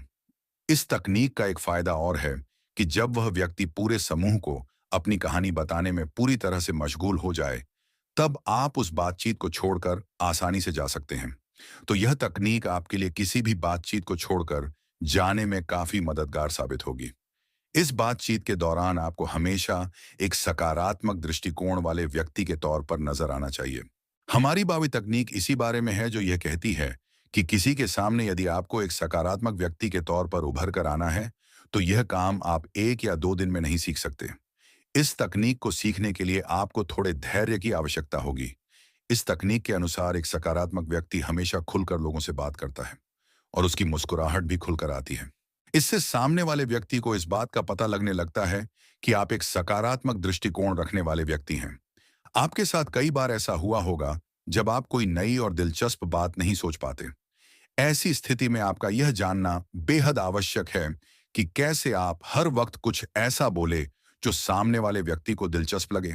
हमारी अगली तकनीक इसी बारे में है, जिसके अनुसार आपको बस इतना करना है कि आपको हर दिन की नवीनतम खबरों के बारे में एक साधारण सी जानकारी रखनी है। अगर आप ऐसा कुछ नहीं सोच पा रहे हैं जो आपको लगता है कि सामने वाले को पसंद आएगा, तो आप उस दिन की खबर और समाचार को अपनी बात का मुद्दा बना सकते हैं। अक्सर लोग इसी तरह की चर्चाओं में शामिल होना पसंद करते हैं। आप लोगों ने एक शब्द जरूर सुना होगा, वीआईपी। जब भी आप यह शब्द सुनते हैं, तो आपके दिमाग में एक विचार जरूर आता होगा कि शायद यह व्यक्ति एक बहुत ही ताकतवर पद पर बैठा होगा, या फिर इस व्यक्ति के पास बहुत सारा पैसा होगा। वीआईपी का अर्थ होता है वेरी इंपॉर्टेंट पर्सन, यानी कि एक ऐसा व्यक्ति जिसकी महत्वता बहुत अधिक है। मगर महत्वता और ओहदा केवल पैसों से आता है, ऐसा तो किसी ने नहीं कहा। हालांकि हम अक्सर ऐसा देखते हैं कि जो व्यक्ति ऊंचे ओहदे पर बैठे होते हैं, वह काफी महत्वपूर्ण भूमिका निभाते हैं और उनके पास पैसे भी अच्छे खासे होते हैं। इसीलिए हम सोचते हैं कि वीआईपी व्यक्ति कोई ऊंचे पद पर बैठा एक पैसे वाला इंसान होगा। मगर असल में वीआईपी व्यक्ति कौन होता है, ये हम आपको बताते हैं। वीआईपी व्यक्ति कोई भी हो सकता है। इन वीआईपी व्यक्तियों की एक खास बात होती है कि उनके बोलने का अंदाज ऐसा होता है कि सामने वाले को यह लगता है कि उनकी महत्वता बहुत अधिक है। हमारी अगली तकनीक कुछ सी प्रकार की होगी, जिससे आप यह जान सकते हैं कि कैसे आप भी एक वीआईपी की तरह नजर आ सकते हैं। एक वीआईपी की तरह नजर आने के लिए कुछ चीजें ऐसी भी होती हैं जिनको करने से आपको बचना चाहिए। इन चीजों में सबसे ऊपर आता है किसी से यह पूछना कि वह क्या करते हैं। हम में से ज्यादातर लोग जब किसी नए व्यक्ति से मिलते हैं, तो हमारा दूसरा या तीसरा सवाल उसके कार्य के बारे में होता है। आपको यह जानकर हैरानी होगी, लेकिन जब भी हमसे कोई हमारी नौकरी के बारे में पूछता है, तो हम अक्सर अपने जवाब को लेकर थोड़ा संकोच महसूस करते हैं, क्योंकि हर किसी की नौकरी एक बड़े बैंकर की नहीं होती। इसी कारण हमें यह मानकर चलना चाहिए कि सामने वाला व्यक्ति इस सवाल से असहज हो सकता है। इसीलिए हमें आप क्या करते हैं, सवाल को सीधा सीधा पूछने से बचना चाहिए। इससे सामने वाले व्यक्ति को ऐसे लगना चाहिए कि आप उनके साथ बातचीत करना चाहते हैं, वह भी बिना इस बात की परवाह किए कि वह क्या करते हैं। अब यहाँ यह सवाल उठता है कि आप सामने वाले व्यक्ति की नौकरी के बारे में कैसे जान सकते हैं। सामने वाले व्यक्ति के काम के बारे में जानने के लिए आपको उनसे केवल यही पूछना है कि आप अपना अधिकतर समय कैसे बिताते हैं। फिर वह व्यक्ति अपनी सहजता के आधार पर अपने काम के बारे में आपको बताएगा। अब आप यह सोच रहे होंगे कि तब क्या करें जब कोई आपसे पूछे कि आप क्या करते हैं। तो ध्यान रखें कि उस वक्त भी आपको इसी सवाल का सीधा सीधा जवाब नहीं देना है। उस स्थिति में हमारी 25वीं तकनीक आपके काम आएगी।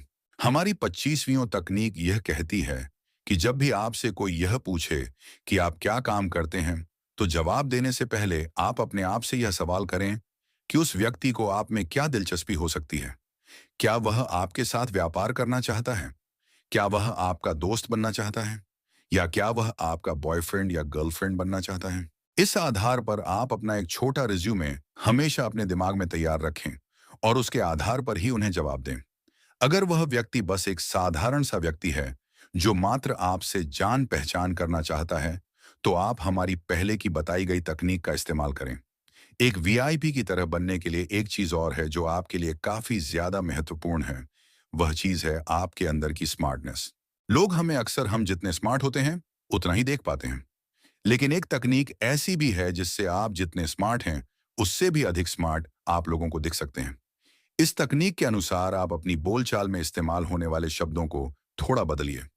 यह एक सोची समझी बात है कि जिस व्यक्ति के पास शब्दों का संग्रह अधिक बड़ा होता है, वह व्यक्ति अक्सर एक बुद्धिमान व्यक्ति के तौर पर देखा जाता है। इसी कारण आप आम तौर पर जो भी शब्द इस्तेमाल करते हैं, उन्हें आप दूसरे व अलग शब्दों से बदलने की कोशिश कीजिए।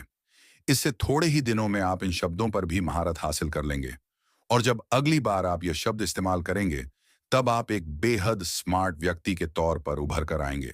उस इंसान के साथ अपनी पहली मुलाकात को याद कीजिए जिसके साथ आपकी कई आदतें मिलती हों। जब भी आप यह सुनते हैं कि सामने वाला व्यक्ति भी आपकी तरह ही सोचता है या आपसे मिलती जुलती पसंद रखता है, तो आप उनके साथ खुलकर बात करने के लिए उतावले हो जाते हैं और सामने वाले व्यक्ति को यह बताने लगते हैं कि कैसे आप दोनों बिल्कुल एक जैसे हैं। यह उतावलापन सामने वाले व्यक्ति को ऐसा एहसास दिलाता है कि आप अकेले और बिना कोई दोस्त वाले व्यक्ति हैं। इसीलिए इस बात के पूरे आसार हैं कि वह आप में ज्यादा दिलचस्पी न ले। इसी कारण हमें यह सीखना जरूरी है कि हम कैसे इस उतावलेपन की आदत को दूर करें। हमारी अगली तकनीक आपको यही सिखाएगी कि आप कैसे अपने उतावलेपन की आदत को दूर कर सकते हैं। जब भी आपको कोई ऐसा व्यक्ति मिले जो आपसे काफी मिलता जुलता हो, तब आप तेजी से किसी भी निष्कर्ष पर ना पहुंचे। अपनी हर आदत को धीरे धीरे उनके सामने लाएं। जितना आप उनको अपनी आदतें बताने के लिए इंतजार करवाएंगे, उतना ही आप एक आत्मविश्वास व्यक्ति के तौर पर उभर कर आएंगे। इसके बाद आप एक और परिस्थिति के बारे में विचार कीजिए, जहां आपको सामने वाले व्यक्ति से सम्मान और प्रेम की आवश्यकता है, जो हम सबको होती है। तो क्या ऐसी भी कोई तकनीक है जिससे आप सामने वाले व्यक्ति का प्रेम या आदर हासिल कर सकते हैं? इसके लिए आपको बस एक साधारण सी बात ध्यान में रखनी है कि जब भी आप किसी से बात करें, तो हमेशा बातचीत की शुरुआत सामने वाले व्यक्ति के बारे में बात करके करें, ना कि खुद के बारे में। इसका कारण यह है कि हम जब भी किसी व्यक्ति को यह बताते हैं कि हमारे मन में उनके प्रति कितना सम्मान है, तो वह अपने आप ही हमें सम्मान देता है। अब जब आप इतनी सारी तकनीकें सीख चुके हैं, तो ऐसा संभव है कि लोग यह देखने लगे कि आप हर व्यक्ति से इतनी ही गर्मजोशी के साथ मुस्कुराकर बात करते हैं। इसका असर यह भी हो सकता है कि लोग यह समझना बंद कर दें कि आप उन्हें अपने लिए एक विशेष व्यक्ति मानते हैं। हमारी अगली तकनीक आपको यह सिखाएगी कि कैसे लोगों को यह महसूस करवाएं कि वह एक खास व्यक्ति हैं। आप जब भी किसी व्यक्ति से मिले, तो उस व्यक्ति के लिए विशेष प्रकार की मुस्कुराहट अपने दिमाग में सोच कर रखें। जो व्यक्ति आपके लिए जितना खास है, उसे उसी प्रकार की मुस्कुराहट दे। हर जगह पर एक ही तरह से मुस्कुराना आपकी मुस्कुराहट को लोगों के लिए झूठा साबित कर सकता है।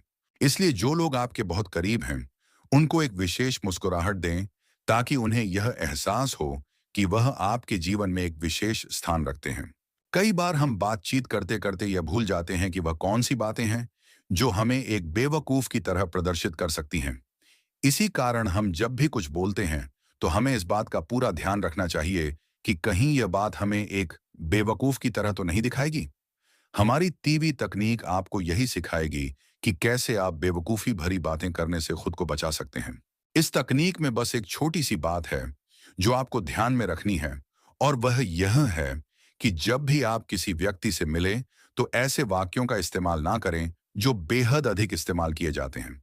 इन वाक्यों को बार बार इस्तेमाल किए जाने पर आप एक ऐसे व्यक्ति के तौर पर उभर कर आएंगे जिसे सोचने का संयम नहीं है, और सामने वाला व्यक्ति आपको बेवकूफ समझने लगेगा। खुद को बेवकूफी करने से बचाने के बाद अब बारी है खुद को एक प्रेरणादायक वक्ता की तरह प्रदर्शित करने की।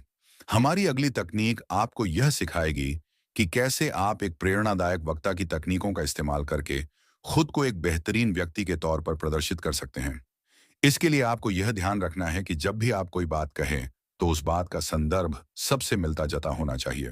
वह बात एक बुद्धिमत्तापूर्ण बात होनी चाहिए, जिसमें थोड़ी लय, और यदि माहौल अच्छा हो, तो बाद में थोड़ा मजाकिया अंदाज भी लाया जा सकता है।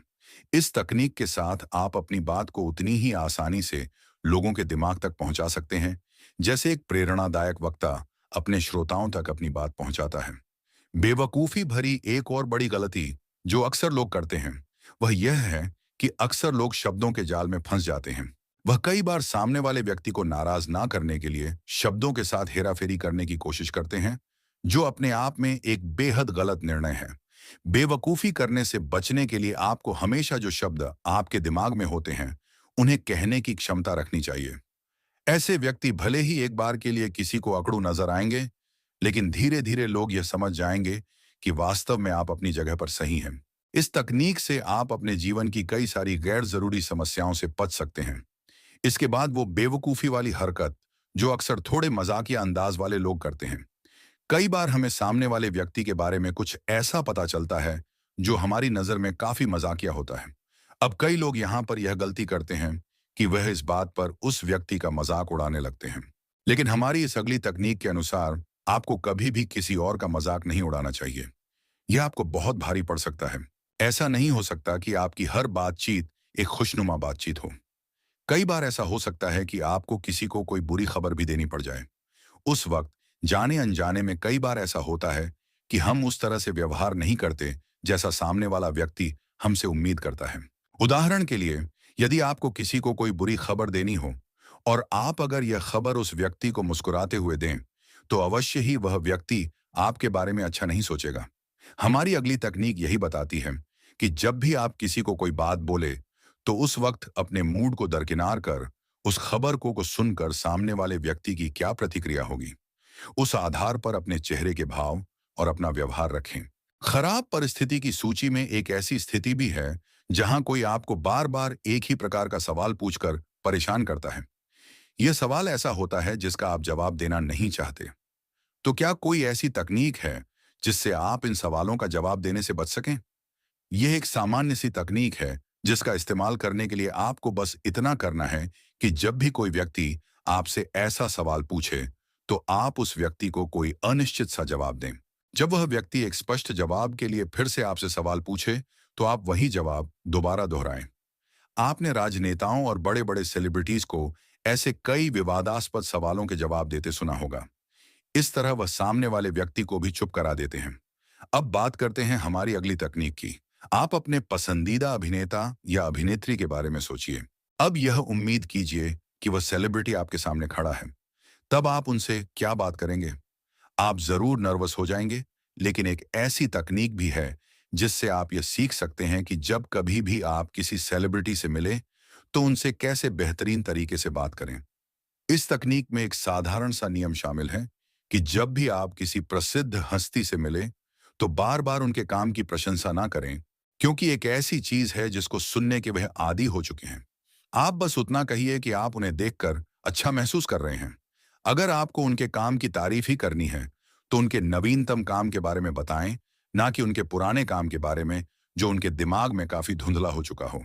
इसके बाद एक और तकनीक है जो केवल एक छोटी सी सलाह है, जो आपको हर वक्त याद रखनी है।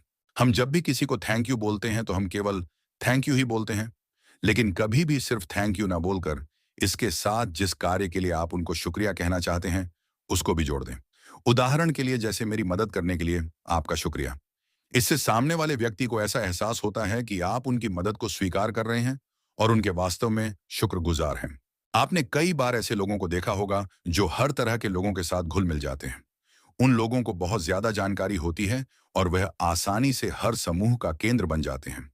आप सोचते होंगे कि इन लोगों में ऐसा क्या है जो हर चीज की जानकारी रख लेते हैं। ऐसे लोगों को मॉडर्न कहा जाता है। मॉडर्न व्यक्ति का अर्थ वह लोग नहीं होते जो नए और ब्रांडेड कपड़े पहनते हों, बल्कि यह ऐसे लोग होते हैं जो अपने आसपास चल रही चीजों को लेकर बहुत जागरूक होते हैं। हमारी यह तकनीक आपको सिखाएगी कि कैसे आप भी एक मॉडर्न व्यक्ति बन सकते हैं। महीने में एक बार आप अपने आप पर गौर कीजिए और कुछ ऐसा कीजिए जो आपने कभी सोचा भी ना हो। उदाहरण के लिए, जैसे किसी नए खेल में हिस्सा लीजिए, किसी नई चीज पर लोगों को भाषण दीजिए, क्योंकि इन्हीं चीजों से मिलने वाला अनुभव आपको एक मॉडर्न व्यक्ति बनाएगा। मॉडर्न व्यक्ति की दूसरी खास बात यह होती है कि उसे कई चीजों की जानकारी होती है। हमें लगता है कि यह जानकारी उन्हें किताबें पढ़कर मिली है, जबकि वास्तविकता यह होती है कि यह जानकारी उन्होंने अपने अनुभवों से हासिल की होती है। इन जानकारियों में सबसे महत्वपूर्ण है अलग अलग प्रकार के व्यवसाय और नौकरियों के बारे में पता होना। इसीलिए जब भी कोई व्यक्ति आपको अपनी नई नौकरी के बारे में बताए, तो आपको उस बारे में जानकारी हो। इससे ऐसा होगा कि उस व्यक्ति को यह लगेगा कि आप उस क्षेत्र का अनुभव रखते हैं। इससे आपकी उस व्यक्ति से नजदीकियां भी बढ़ जाएंगी। अब आप सोच रहे होंगे कि भला हम उनकी नौकरी के बारे में ज्यादा क्या बात कर सकते हैं? तो यहां काम आएगी हमारी 40वीं तकनीक, जो यह कहती है कि आपको हर मुख्य व्यवसाय में चल रहे मुद्दों के बारे में जानकारी रखनी चाहिए। जब भी आपको उस व्यवसाय से जुड़ा कोई व्यक्ति मिले, तो उस मुद्दे पर आपको उनसे बात करनी चाहिए। इससे उनको एहसास होगा कि आप उनके काम के बारे में जानकारी रखते हैं, और तब आप उनके सामने एक बुद्धिमान व्यक्ति के तौर पर उभर कर आएंगे। एक मॉडर्न व्यक्ति की तरह नजर आने के लिए जो अगली सलाह हम देने जा रहे हैं, वह यह है कि आपको सामने वाले की जिंदगी के बारे में थोड़ा बहुत पता होना चाहिए। अगर आप उस व्यक्ति को प्रभावित करना चाहते हैं, तो आपको इस बात की जानकारी रखनी चाहिए कि वह अपनी जिंदगी में क्या कर रहे हैं। हमारी अगली तकनीक यही सिखाती है कि आप जिस भी व्यक्ति से मिल रहे हो, तो आपको उसके बारे में यह पता होना चाहिए कि वह किस विशेष खेल में रुचि रखते हैं, या उनकी किस विशेष विचारधारा में रुचि है। अब आप जब भी उनसे बात करें तो इन चीजों को मुद्दा बनाएं। इससे वह व्यक्ति आपसे बात करने में बेहद दिलचस्पी लेगा। इसके बाद जो सलाह आती है वह मॉडर्न व्यक्ति बनने के लिए हमारी आखिरी सलाह है। हम में से अधिकतर लोग विदेश घूमने की इच्छा रखते हैं। वहीं हम में से कई लोग ऐसे भी हैं जो विदेश जाने की बात से ही घबरा जाते हैं। हम यह सोचते हैं कि उन देशों में जाकर हम कैसे वहां के लोगों से बात कर पाएंगे। हमारी अगली तकनीक आपको यही सिखाएगी कि कैसे विद जाकर वहां के लोगों से ऐसी बातचीत कर सकते हैं जिससे कि वह लोग आपसे प्रभावित हो जाएं। आप जब भी विदेश जाएं तो सबसे पहली बात यह पता करें कि उस देश के लोग किस चीज को अच्छा मानते हैं और किसे बुरा। हर देश के अपने अपने रीति रिवाज होते हैं। आप उन रिवाजों के बारे में जानें और देखें कि कौन सी बातें वहां के लोगों को अच्छी लग सकती हैं। वहां के लोग एक दूसरे को शुक्रिया कैसे कहते हैं और गिफ्ट में क्या देते हैं।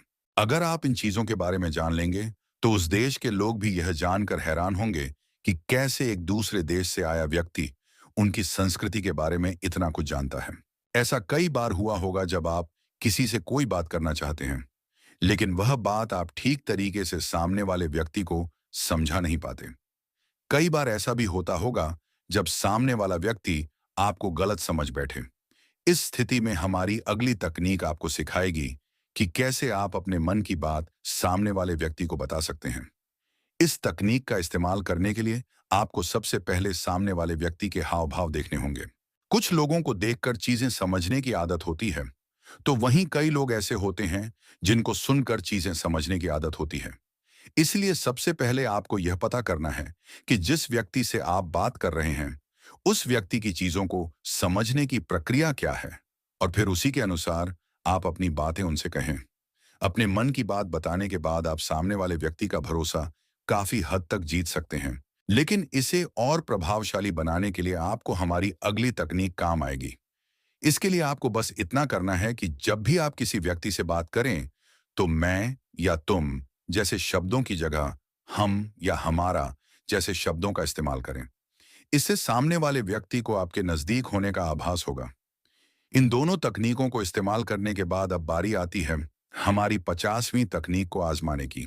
इस तकनीक के इस्तेमाल से आप सामने वाले व्यक्ति के एकदम करीब आ सकते हैं।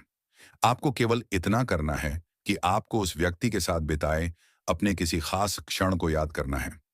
जब भी आप उस व्यक्ति से कुछ वक्त के लिए मिले तो यह कोशिश कीजिए कि उस व्यक्ति के साथ आप कुछ ऐसा कर पाए जो आप दोनों के लिए एक अच्छी याद बन जाए।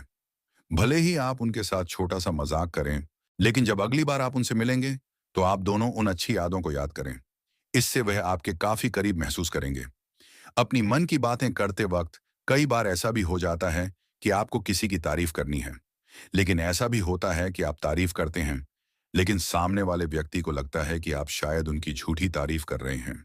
इसीलिए जरूरी हो जाता है कि हम एक टेक्निक ऐसी बताएं जिससे कि आप यह सीख सके कि किसी व्यक्ति की तारीफ कैसे करनी होती है।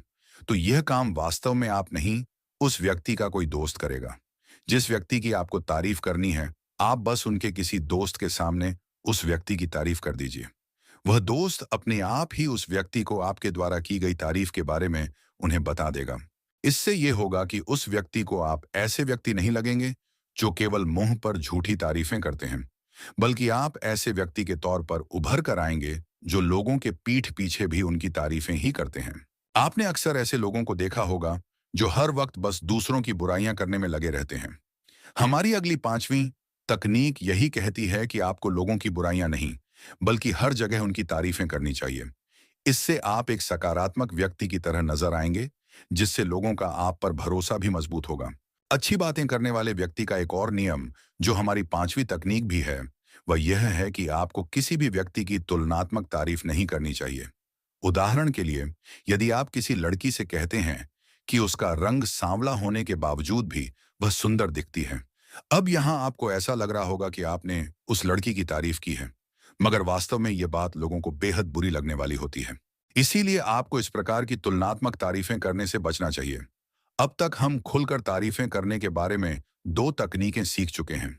अब बारी आती है उस तकनीक की जो आपको सिखाएगी कि बातों ही बातों में किसी की तारीफ कैसे कर सकते हैं। इसके लिए आपको सामने वाले व्यक्ति की तारीफ सामान्य तौर पर बातें करते दौरान करनी चाहिए। इससे उस व्यक्ति को आपकी तारीफ समझ में भी आ जाएगी और वह आपसे इस बात के लिए प्रभावित भी हो जाएगा। इन तारीफों के बाद अब बारी आती है किसी व्यक्ति की ऐसी तारीफ करने की जिससे उसका आपसे प्रभावित होना तय है। इसके लिए आपको व्यक्ति की खास योग्यता या गुण का पता लगाना है, और आप जब भी बात कर रहे हो तो बीच में ही उनकी इस विशेषता को उनके सामने लाएं और उनको इसके लिए प्रोत्साहित करें। यह तरीका आपको एक ही बार में उस व्यक्ति के करीब ले आएगा। सामने वाले व्यक्ति को प्रभावित करने के लिए जरूरी नहीं है कि आप हर बार उस व्यक्ति की तारीफों के पुल बांधें। कुछ बातें छोटी होती हैं, लेकिन उन बातों से लोगों को आसानी से प्रभावित किया जा सकता है। हम हमारी 5वीं तकनीक आपको यही सिखाएगी कि छोटी छोटी बातों से आप कैसे अपने साथ के लोगों को प्रभावित कर सकते हैं। उदाहरण के लिए, आप आज अच्छे दिख रहे हैं, यह काम आपने बढ़िया किया, या बहुत खूब इत्यादि जैसी तारीफ करके आप उस व्यक्ति की नजरों में एक सकारात्मक व्यक्ति की पहचान बना लेंगे। इसके बाद बारी आती है प्रशंसा करने के लिए सही समय की। प्रशंसा या तारीफ तभी करना सही होता है जब सामने वाले व्यक्ति को उसकी सबसे अधिक जरूरत होती है। जैसे मान लीजिए कि कोई व्यक्ति स्टेज से गाना या डांस करके उतरा हो, तब वह अपने मन में शायद यही सोच रहा होगा कि उसका प्रदर्शन कैसा होगा। उस वक्त यदि आप उसके पास जाकर यह बोलते हैं कि आपने बेहद उम्दा प्रदर्शन किया है, तो आपके यह शब्द उसके मन में काफी गहरा असर कर सकते हैं। इसी के साथ आपको एक और तकनीक भी इस्तेमाल करनी चाहिए, जो यह है कि तारीफ एक बूमरैंग की तरह होनी चाहिए। यानी कि जब सामने वाला व्यक्ति आपकी तारीफ करता है, तो बदले में आप भी उसकी तारीफ में कुछ शब्द कहें। हम सबके जीवन में एक ना एक व्यक्ति ऐसा जरूर होता है जिसे हम बेहद पसंद करते हैं, और उसके साथ हम अपना जीवन भी व्यतीत करना चाहते हैं। इसके लिए आपको स्वयं के अंदर एक सही साथी की झलक दिखाई देनी चाहिए। एक सही साथी कोई अति विशेष व्यक्ति नहीं होता है, बल्कि वो एक सामान्य व्यक्ति होता है जो बस अपने प्रेमी या प्रेमिका की छोटी छोटी बातों का ख्याल रखता है। इसी स्थिति में आपके काम आएगी हमारी 59वीं तकनीक, जो यह कहती है कि जब भी आपका पार्टनर आपको कोई छोटी सी बात कहे जो उन्हें खुश करती हो, तो उस बात को अपने दिमाग के अंदर रखें और उसे बार बार ना दोहराएं, मगर किसी दिन सही अवसर मिलने पर आप उनसे वही बात कहें और बताएं कि कैसे उस दिन आप उन्हें खुश देखकर बेहद अच्छा महसूस कर रहे थे। जब आपके साथी को यह पता चलेगा कि आप उनके बारे में इतनी छोटी छोटी बातों का भी ख्याल रखते हैं, तो उनकी नजरों में आप एक सही साथी की तरह नजर आएंगे। एक सही साथी की अगली खास बात यह होती है कि वह अपने साथी को हमेशा वक्त देता है। जब आप अपने साथी से दूर होते हैं, तो मोबाइल ही एकमात्र साधन होता है जो आप दोनों को करीब लाता है। ऐसे में यह जरूरी हो जाता है कि आप यह जानें कि कैसे हम फोन पर उतने ही उत्साह के साथ बात कर सकते हैं जितनी हम किसी व्यक्ति के सामने होने पर करते हैं। तो हमारी अगली तकनीक आपको यही सिखाएगी कि आप फोन पर अपने साथी के साथ कैसे बेहद उत्साह के साथ बात कर सकते हैं। इस तकनीक को इस्तेमाल करने के लिए आपको केवल इतना करना है कि जब भी आपका साथी आपको कॉल करे, तो आपको हर बात को अलग तरीके से बोलना है। उदाहरण के लिए, जब आप मुस्कुराते हैं तो वह मुस्कुराहट आपके आवाज के अंदर महसूस होनी चाहिए। जब आप खुश होते हैं तो आपकी खुशी आपकी आवाज में महसूस होनी चाहिए। इससे आपके साथी को यह पता चलेगा कि आप उनसे बात करके बहुत खुश हैं। इसी क्रम में आती है हमारी अगली तकनीक। अक्सर आपसे फोन पर बात करने वाला व्यक्ति आपसे काफी दूर होता है। ऐसे में आपको अपने साथी को यह महसूस कराना है कि आप उनके बेहद करीब हैं। इसीलिए आप जिस नाम से उन्हें पुकारते हैं, उस नाम को बार बार फोन पर दोहराते रहें। जब भी आप किसी का नाम लेते हैं तो आपको उस व्यक्ति का ध्यान मिलता है। इससे उसको लगता है कि आप लगातार उनके संपर्क में हैं और उनके करीब हैं। क्या आपको पता है कि जब भी आपका साथी आपको फोन करता है, तो आपको उससे सबसे पहले क्या कहना चाहिए? यह भी एक बहुत जरूरी बात होती है, और अक्सर लोग यहीं पर गलती कर बैठते हैं। हमारी यह तकनीक आपको सिखाएगी कि जब भी आपका साथी या कोई अजीज दोस्त आपको फोन करे, तो सबसे पहले आप उससे सामान्य तरह से बात करें। इसके बाद जैसे ही आप अपने साथी या दोस्त की आवाज सुने, तो एक उत्साह भरी आवाज के साथ उनसे बात करें। इससे उन्हें यह मालूम चलेगा कि आप हर किसी से इतनी खुशी के साथ बात नहीं करते। आप केवल अपने करीबी लोगों से ही इतने उत्साह के साथ बात करते हैं। फोन करने वाले हमेशा आपको खुश करें, यह बिल्कुल जरूरी नहीं है। मान लीजिए आप एक कंपनी में काम करते हैं और आपको कोई व्यक्ति अनावश्यक तौर पर फोन किया जा रहा है। ऐसे व्यक्ति को आप सीधा सीधा मना भी नहीं कर सकते। ऐसी स्थिति में आपको बचाएगी हमारी 63वीं तकनीक। इस तकनीक में आपको बस इतना करना है कि अपने सहयोगी कर्मचारी को अपना फोन उठाने के लिए कहना है और उस व्यक्ति से एकदम खुशी के साथ उसकी बात करानी है। फोन पर बात करने के लिए एक तकनीक यह भी है कि आप जब भी किसी व्यक्ति को नियमित रूप से फोन करते हैं, तो उनके घर व ऑफिस के करीबी लोगों की आवाजों को पहचानें। इसके बाद जब भी उस व्यक्ति के करीबी लोग उनकी जगह पर फोन उठाएं, तो आप उनसे भी थोड़ी देर के लिए बातचीत करें। इससे आप उन लोगों के साथ भी अपनी जान पहचान गहरी कर पाएंगे और आपका काम जल्दी होने के आसार भी बढ़ जाएंगे। फोन पर बात करते समय एक और तकनीक आपके बहुत काम आएगी। यह तकनीक कहती है कि आप जब भी किसी व्यक्ति को फोन करते हैं, तो फोन करने के ठीक बाद आपको पहला सवाल यह पूछना चाहिए कि यह आपसे बात करने का ठीक समय है। इस तरह से आप किसी भी व्यक्ति को खुद से बात करने पर मजबूर नहीं करेंगे। ऐसी ही एक और तकनीक है जो आपको हमेशा ध्यान में रखनी चाहिए। वो तकनीक है कि जब भी आप किसी व्यक्ति से बात कर रहे हो और उसी दौरान आपको उनके पीछे से किसी चीज की आवाज आए, जैसे किसी व्यक्ति द्वारा उन्हें बुलाने की, कुत्ते की भौंकने की या किसी बच्चे के रोने की, तो आप तुरंत उनसे पूछे कि क्या वह अभी व्यस्त हैं। इससे यदि वह व्यक्ति व्यस्त होगा भी, तब भी आप उसको एक बेहद ही सहज व्यक्ति के तौर पर नजर आएंगे। फोन के साथ साथ जब भी आप किसी को वॉइस मेल भेजें, तो अपनी वॉइस मेल को हमेशा साधारण रखें। वॉइस मेल में घुमा फिरा कर बात ना करके सीधा मुद्दे की बात करें। यही हमारी अगली तकनीक भी है। आपके साथ ऐसा कितनी बार हुआ होगा, जब आप किसी को फोन करते हैं तो वह फोन उठाकर कहते हैं कि वह थोड़ी देर में वापस फोन करेंगे, लेकिन उनका फोन वापस नहीं आता, मगर आप उनके फोन का इंतजार करते रहते हैं। हमारी अगली तकनीक आपको यही सिखाएगी कि किसी व्यक्ति को आप ऐसा क्या बोले जिससे वो व्यक्ति आपको दोबारा फोन करें। इसके लिए जब भी आप किसी को फोन करें, तो ऐसा सोचिए जैसे आप किसी हॉलीवुड फिल्म के ऑडिशन के लिए जा रहे हो, जहां आपके पास सिर्फ 10 सेकंड है अपनी बात कहने के लिए। इन्हीं 10 सेकंड में आपको जो जरूरी बात कहनी है वह कह दीजिए। इसके बाद वह व्यक्ति आपको वापस फोन करेगा। यह पूरी तरह से संभव है। अब बात करते हैं, जब भी आप किसी महत्वपूर्ण व्यक्ति से बात करने के लिए उन्हें फोन करते हैं। ऐसे में अक्सर उनके सेक्रेटरी आपको कोई सेल्समैन समझकर आपकी बात उस वीआईपी व्यक्ति से नहीं कराते। हमारी अगली तकनीक में हम आपको यह सिखाएंगे कि कैसे आप वीआईपी व्यक्ति के सेक्रेटरी से ऐसी बातें करें जिनसे उनको लगे कि आप उस वीआईपी व्यक्ति के अच्छे दोस्त हैं। इसके लिए आपको यह करना है कि जब भी आप ऐसे वीआईपी व्यक्ति को फोन करें और उनके सेक्रेटरी फोन उठाएं, तो आपको बस ये कहना है कि हेलो मिस्टर, मैं फलां व्यक्ति बोल रहा हूं। इसमें आप अपना नाम लेंगे और उसके बाद आप कहेंगे कि क्या वह वीआईपी व्यक्ति का नाम जिससे आप बात करना चाहते हैं अभी अंदर है। अब जब आप उस वीआईपी व्यक्ति के बारे में इतने साधारण होकर बात करेंगे, तो उनके सेक्रेटरी को भी यही लगेगा कि शायद आप दोनों अच्छे दोस्त हैं। इससे आपकी और उस वीआईपी की बातचीत होने के आसार बढ़ जाएंगे। फोन पर बातचीत के लिए हमारी आखिरी तकनीक यानी तकनीक नंबर 70 में आप ये सीखेंगे कि जब भी आपका कोई व्यावसायिक फोन आए, तो उसे रिकॉर्ड अवश्य करें। फिर उस रिकॉर्डिंग को 1 या 2 बार फिर से सुनें। इससे आपको खुद पता चलेगा कि आपकी कौन सी बातें आपके सहायक व्यापारियों को असहज कर सकती हैं। आपने कई बार ऐसा महसूस किया होगा कि अक्सर आप पार्टियों में बैठकर यह उम्मीद कर रहे होते हैं कि कोई व्यक्ति आपसे आकर बात करे, लेकिन पूरी पार्टी के दौरान कोई व्यक्ति आपसे आकर बात नहीं करता। तब आप यह सोच कि क्यों कोई आकर आपसे बात नहीं कर रहा। तो हम आपको बता दें कि कुछ ऐसी गलतियां होती हैं जो कई लोग पार्टियों के दौरान करते हैं। हमारी अगली कुछ तकनीकें आपको यही सिखाएंगे कि कैसे आप इन गलतियों से बचकर पार्टियों में नए लोगों से मुलाकात कर सकते हैं। इसमें सबसे पहली चीज यह है कि आपको पार्टियों में हर वक्त बस खाते पीते नजर नहीं आना चाहिए। इसके अलावा आप स्वयं भी इस बात का ध्यान रखें कि जब कोई व्यक्ति खाना खा रहा हो, तो उस वक्त उसे परेशान ना करें। बाकी लोग भी इसी बात का ध्यान रखते हैं। इसीलिए जब आप कुछ खा पी रहे होते हैं, तो लोग आपसे बात करने से बचते हैं। इसी के चलते आप अपना पहला काम यह कीजिए कि खाने या पीने जैसी चीजें आप पार्टियों में एक विशेष समय में ही करें। जब आप खाली बैठे होंगे, तभी लोग आपसे बातचीत करने के लिए उत्सुक होंगे, क्योंकि तब उन्हें यह पता होगा कि आप इस वक्त बातचीत करने के लिए उपलब्ध हैं। अब बारी यह जानने की आती है कि किसी भी पार्टी में एंट्री कैसे लें। जब भी आप किसी पार्टी में जाएं, तो उस कमरे के मुख्य द्वार पर थोड़ी देर के लिए रुके और एक नजर पूरे कमरे में घुमा लें।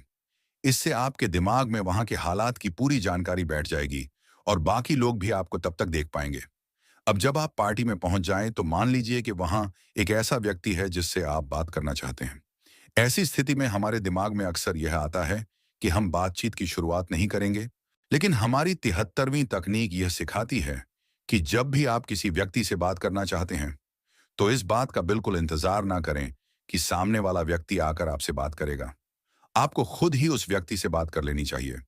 इसके बाद हमारी अगली तकनीक यह कहती है कि पार्टी के दौरान आप खुद की बॉडी मूवमेंट्स ऐसी रखें जिससे लोगों को ऐसा लगे कि आप नए लोगों से बातचीत करना चाहते हैं, ना कि उनसे दूर रहना चाहते हैं। उदाहरण के लिए जैसे आप अपने हाथों को बांध कर ना रखें।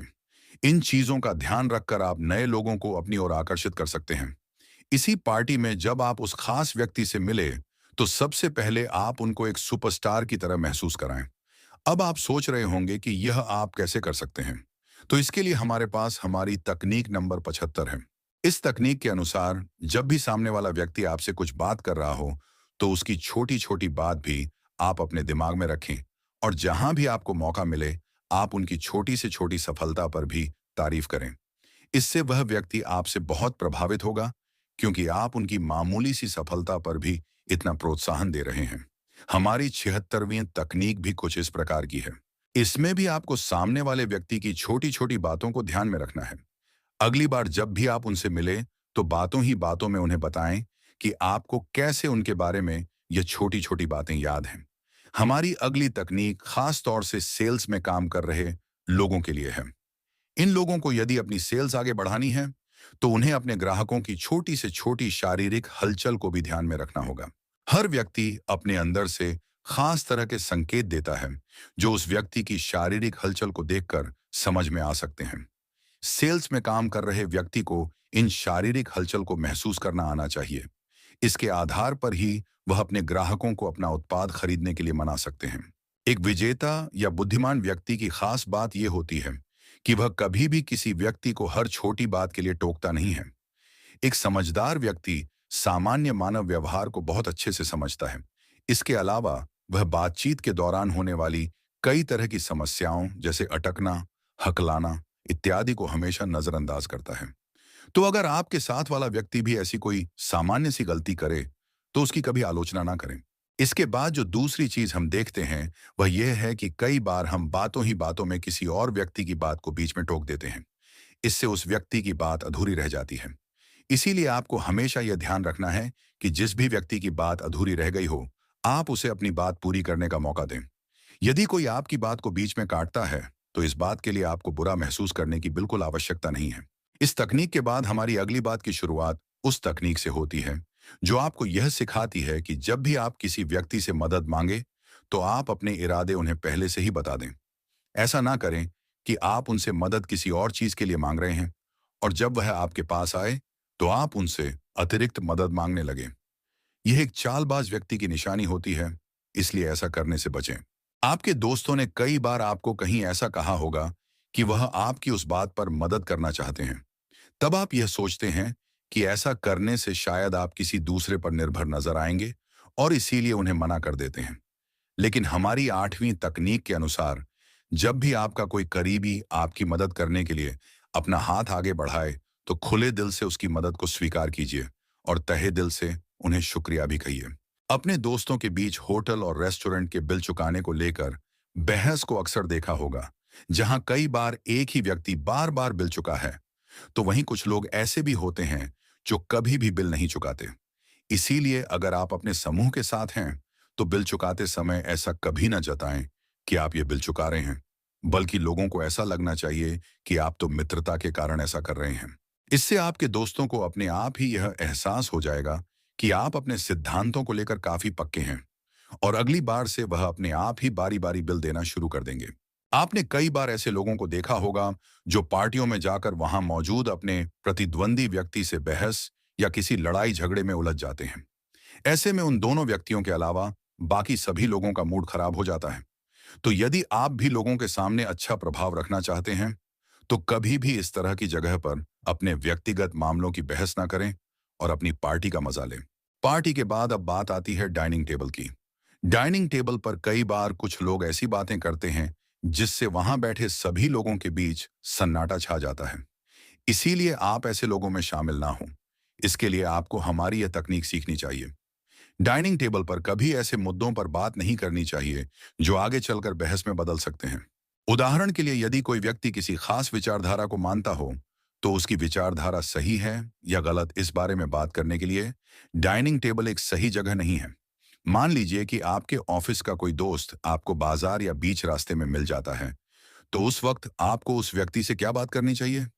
क्या आपको उससे बिजनेस के बारे में बात करनी चाहिए या उसकी सगाई और शादी के बारे में बात करनी चाहिए? ऐसी स्थिति में हमारी 8वीं तकनीक आपको सिखाएगी कि जब भी आप किसी व्यक्ति से बेहद कम समय के लिए मिलते हैं, तो आपकी बातचीत भी ऐसी होनी चाहिए जो बहुत कम समय तक चले, न कि शादी और बिजनेस जैसे गहरे विषय पर।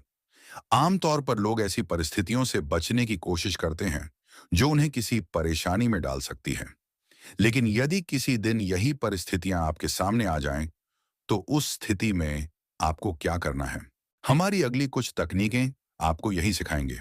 कई बार ऐसा होता है कि किसी बहस के दौरान सामने वाला व्यक्ति आपकी बात सुनने के लिए तैयार ही नहीं होता। आप हर तरीके से उस जगह पर सही होते हैं, लेकिन सामने वाला व्यक्ति आपको बोलने का मौका ही नहीं देता। इस कारण आप अपनी बात को ठीक से नहीं रख पाते। ऐसी परिस्थिति में आपको यह करना है कि जिस विषय पर आपकी बहस हो रही है, सबसे पहले आपको उसके बारे में अच्छा खासा ज्ञान होना चाहिए। उसके बाद सामने वाले व्यक्ति को जितना मर्जी हो उतना बोलने दीजिए, और जब वो व्यक्ति बोलकर रुक जाए, तब एक एक करके उसकी सभी बातों का खंडन कीजिए। इसी तकनीक के साथ आप उस बहस को जीत जाएंगे। हर बहस का अगला पड़ाव होता है गुस्सा। बहस के दौरान अक्सर दो लोगों में से कोई एक व्यक्ति गुस्सा कर बैठता है, और यदि आपके सामने भी कोई व्यक्ति गुस्सा कर रहा है, तो आप उसके गुस्से से खुद को कैसे बचाएंगे? इसके लिए जब भी कोई व्यक्ति गुस्से में आपके सामने कुछ बोल रहा हो, तो उस वक्त आप उसके सामने कुछ ना बोलें। उन्हें जो भी बातें बोलनी है उन्हें बोलने दीजिए। फिर जैसे ही वह चुप हो जाए, तब आप एक एक करके अपनी बात बतानी शुरू करें कि वह कैसे गलत है। इससे उस व्यक्ति का गुस्सा भी ठंडा हो जाएगा, और यदि आप किसी समूह के बीच हैं, तो बाकी लोगों को भी यह पता चल जाएगा कि आप परिस्थिति को कितना बेहतर तरीके से संभालते हैं। अब तक आपने 87 तकनीकें सीख ली हैं। यह सभी तकनीकें आपको ऐसा व्यक्ति बना सकती हैं जो हर प्रकार के व्यक्ति पर अपना प्रभाव दिखा सकता है, जिसकी समूह के बीच, पार्टी इत्यादि जगहों पर काफी प्रभावशाली छवि बने। अब हम आपके लिए 5 ऐसी तकनीकें लाए हैं जो आपकी इन सभी 87 तकनीकों के साथ मिलकर 4 चांद लगा देंगी। इसमें सबसे पहली तकनीक आती है कि लोगों से कई मामलों में पीछे रहने के बावजूद आप कैसे लोगों को पसंद आ सकते हैं। इसमें सबसे पहली सलाह यह है कि कभी भी लोगों की हर छोटी गलती पर उनकी आलोचना ना करें। अपनी मस्ती के लिए कई बार लोग सामने वाले व्यक्ति की छोटी छोटी बातों की आलोचना करने लग जाते हैं। यदि आप ऐसा नहीं करेंगे, तो वह व्यक्ति आपको अपनी नजरों में एक विशेष स्थान देगा। कई बार आपका सामना कुछ बेहद ही चालबाज लोगों से हो सकता है। वैसे तो ऐसे लोगों से जितना हो सके खुद को बचाकर रखना चाहिए, लेकिन जब भी आपकी ऐसी लोगों से कुछ बहस हो जिसमें वह झूठ बोल रहे हो, तो उन्हें उसी वक्त उस झूठ के बारे में ना बताएं। जैसे ही वह चुप हो जाए, तब बस एक ही वाक्य में उन्हें यह कहे कि आपकी यह बात झूठ है और यह आपको मालूम है। इससे सामने वाला व्यक्ति यह समझ जाएगा कि आपको इस बारे में जानकारी है और वह आपके साथ चालबाजी नहीं कर सकता। अब बात करते हैं उस स्थिति की जब आपके सामने कोई सरकारी व्यक्ति या कोई भी ऐसा व्यक्ति मौजूद हो जो आपके काम आ सकता है। उस वक्त अपना काम निकलवाने के लिए एक ऐसी तकनीक है जो आपको बहुत काम आ सकती है। इसके लिए आपको यह करना है कि जब भी वह व्यक्ति किसी और का काम कर रहे हो, तो आप उसी वक्त हल्के शब्दों में उनकी तारीफ करें। इससे आप उन्हें बिना कुछ बोले यह एहसास करा पाएंगे कि आपका काम भी उनके लिए कितना जरूरी है। एक ऐसी तकनीक जो आपको हर व्यक्ति के सामने एक विशेष व्यक्ति की तरह दिखाएगी, वह यह है कि आपको कभी भी किसी एक जैसे दिखने वाले लोगों को समान रूप से ट्रीट नहीं करना चाहिए। उदाहरण के लिए मान लीजिए कि आप एक पार्टी में हैं और उस पार्टी में आपके दो दोस्त आए हैं जो एक दूसरे को पहले से ही जानते हैं। यदि आप उन दोनों के साथ एक जैसा व्यवहार करेंगे, तो उन्हें ऐसा लगेगा कि आप उन दोनों को एक ही तरह से ट्रीट कर रहे हैं। लेकिन यदि आप दोनों से अलग अलग तरह से बात करेंगे, तो दोनों ही व्यक्तियों को ऐसा महसूस होगा कि वह आपके लिए एक विशेष व्यक्ति हैं। अब बात करते हैं हमारी आखिरी तकनीक की। अगर आप हर व्यक्ति से अच्छे से पेश आते हैं और हर व्यक्ति आपकी तारीफ करता है, तो कुछ लोग ऐसे भी हो सकते हैं जो आपको चापलूस कहते हों।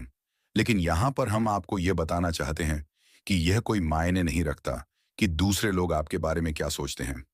अगर आप खुद को एक बेहतरीन व्यक्ति मानते हैं और आप अपनी सभी तकनीकों का सही इस्तेमाल करते हैं, तो आप अवश्य ही एक शानदार व्यक्तित्व के मालिक हैं। तो दोस्तों, आज के इस एपिसोड में आपने how to talk to anyone किताब के ऑडियो बुक से बहुत कुछ सीखा। मुझे उम्मीद है कि आपको यह जानकारी पसंद आई होगी और यह आपके जीवन में लोगों के साथ बेहतर संवाद स्थापित करने में मददगार साबित होगी। ये याद रखना महत्वपूर्ण है कि शानदार व्यक्तित्व बनाना एक यात्रा है, कोई मंजिल नहीं। इसलिए सीखते रहिए, अभ्यास करते रहिए और अपने आप को हर दिन बेहतर बनाते रहिए। ये मत भूलिए कि हर एक व्यक्ति विशेष है और हर किसी के साथ प्रभावी ढंग से जुड़ना एक कला है जिसे सीखा जा सकता है। अगर आज आपने कुछ नया सीखा है या आपको यह ऑडियो बुक पसंद आया है, तो कृपया इसे लाइक करें और अपने दोस्तों और परिवार के साथ शेयर करें। आपकी प्रतिक्रिया हमारे लिए बहुत महत्वपूर्ण है, तो नीचे कमेंट करके हमें जरूर बताएं कि आपको यह ऑडियो बुक कैसा लगा और आप आगे किन विषयों पर सुनना चाहेंगे। और हाँ, अगर आपने अभी तक हमारे चैनल को सब्सक्राइब नहीं किया है, तो जल्दी से सब्सक्राइब बटन दबाएं और बेल आइकन को भी जरूर दबाएं ताकि हमारे आने वाले सभी ऑडियो बुक आप तक सबसे पहले पहुंच सकें।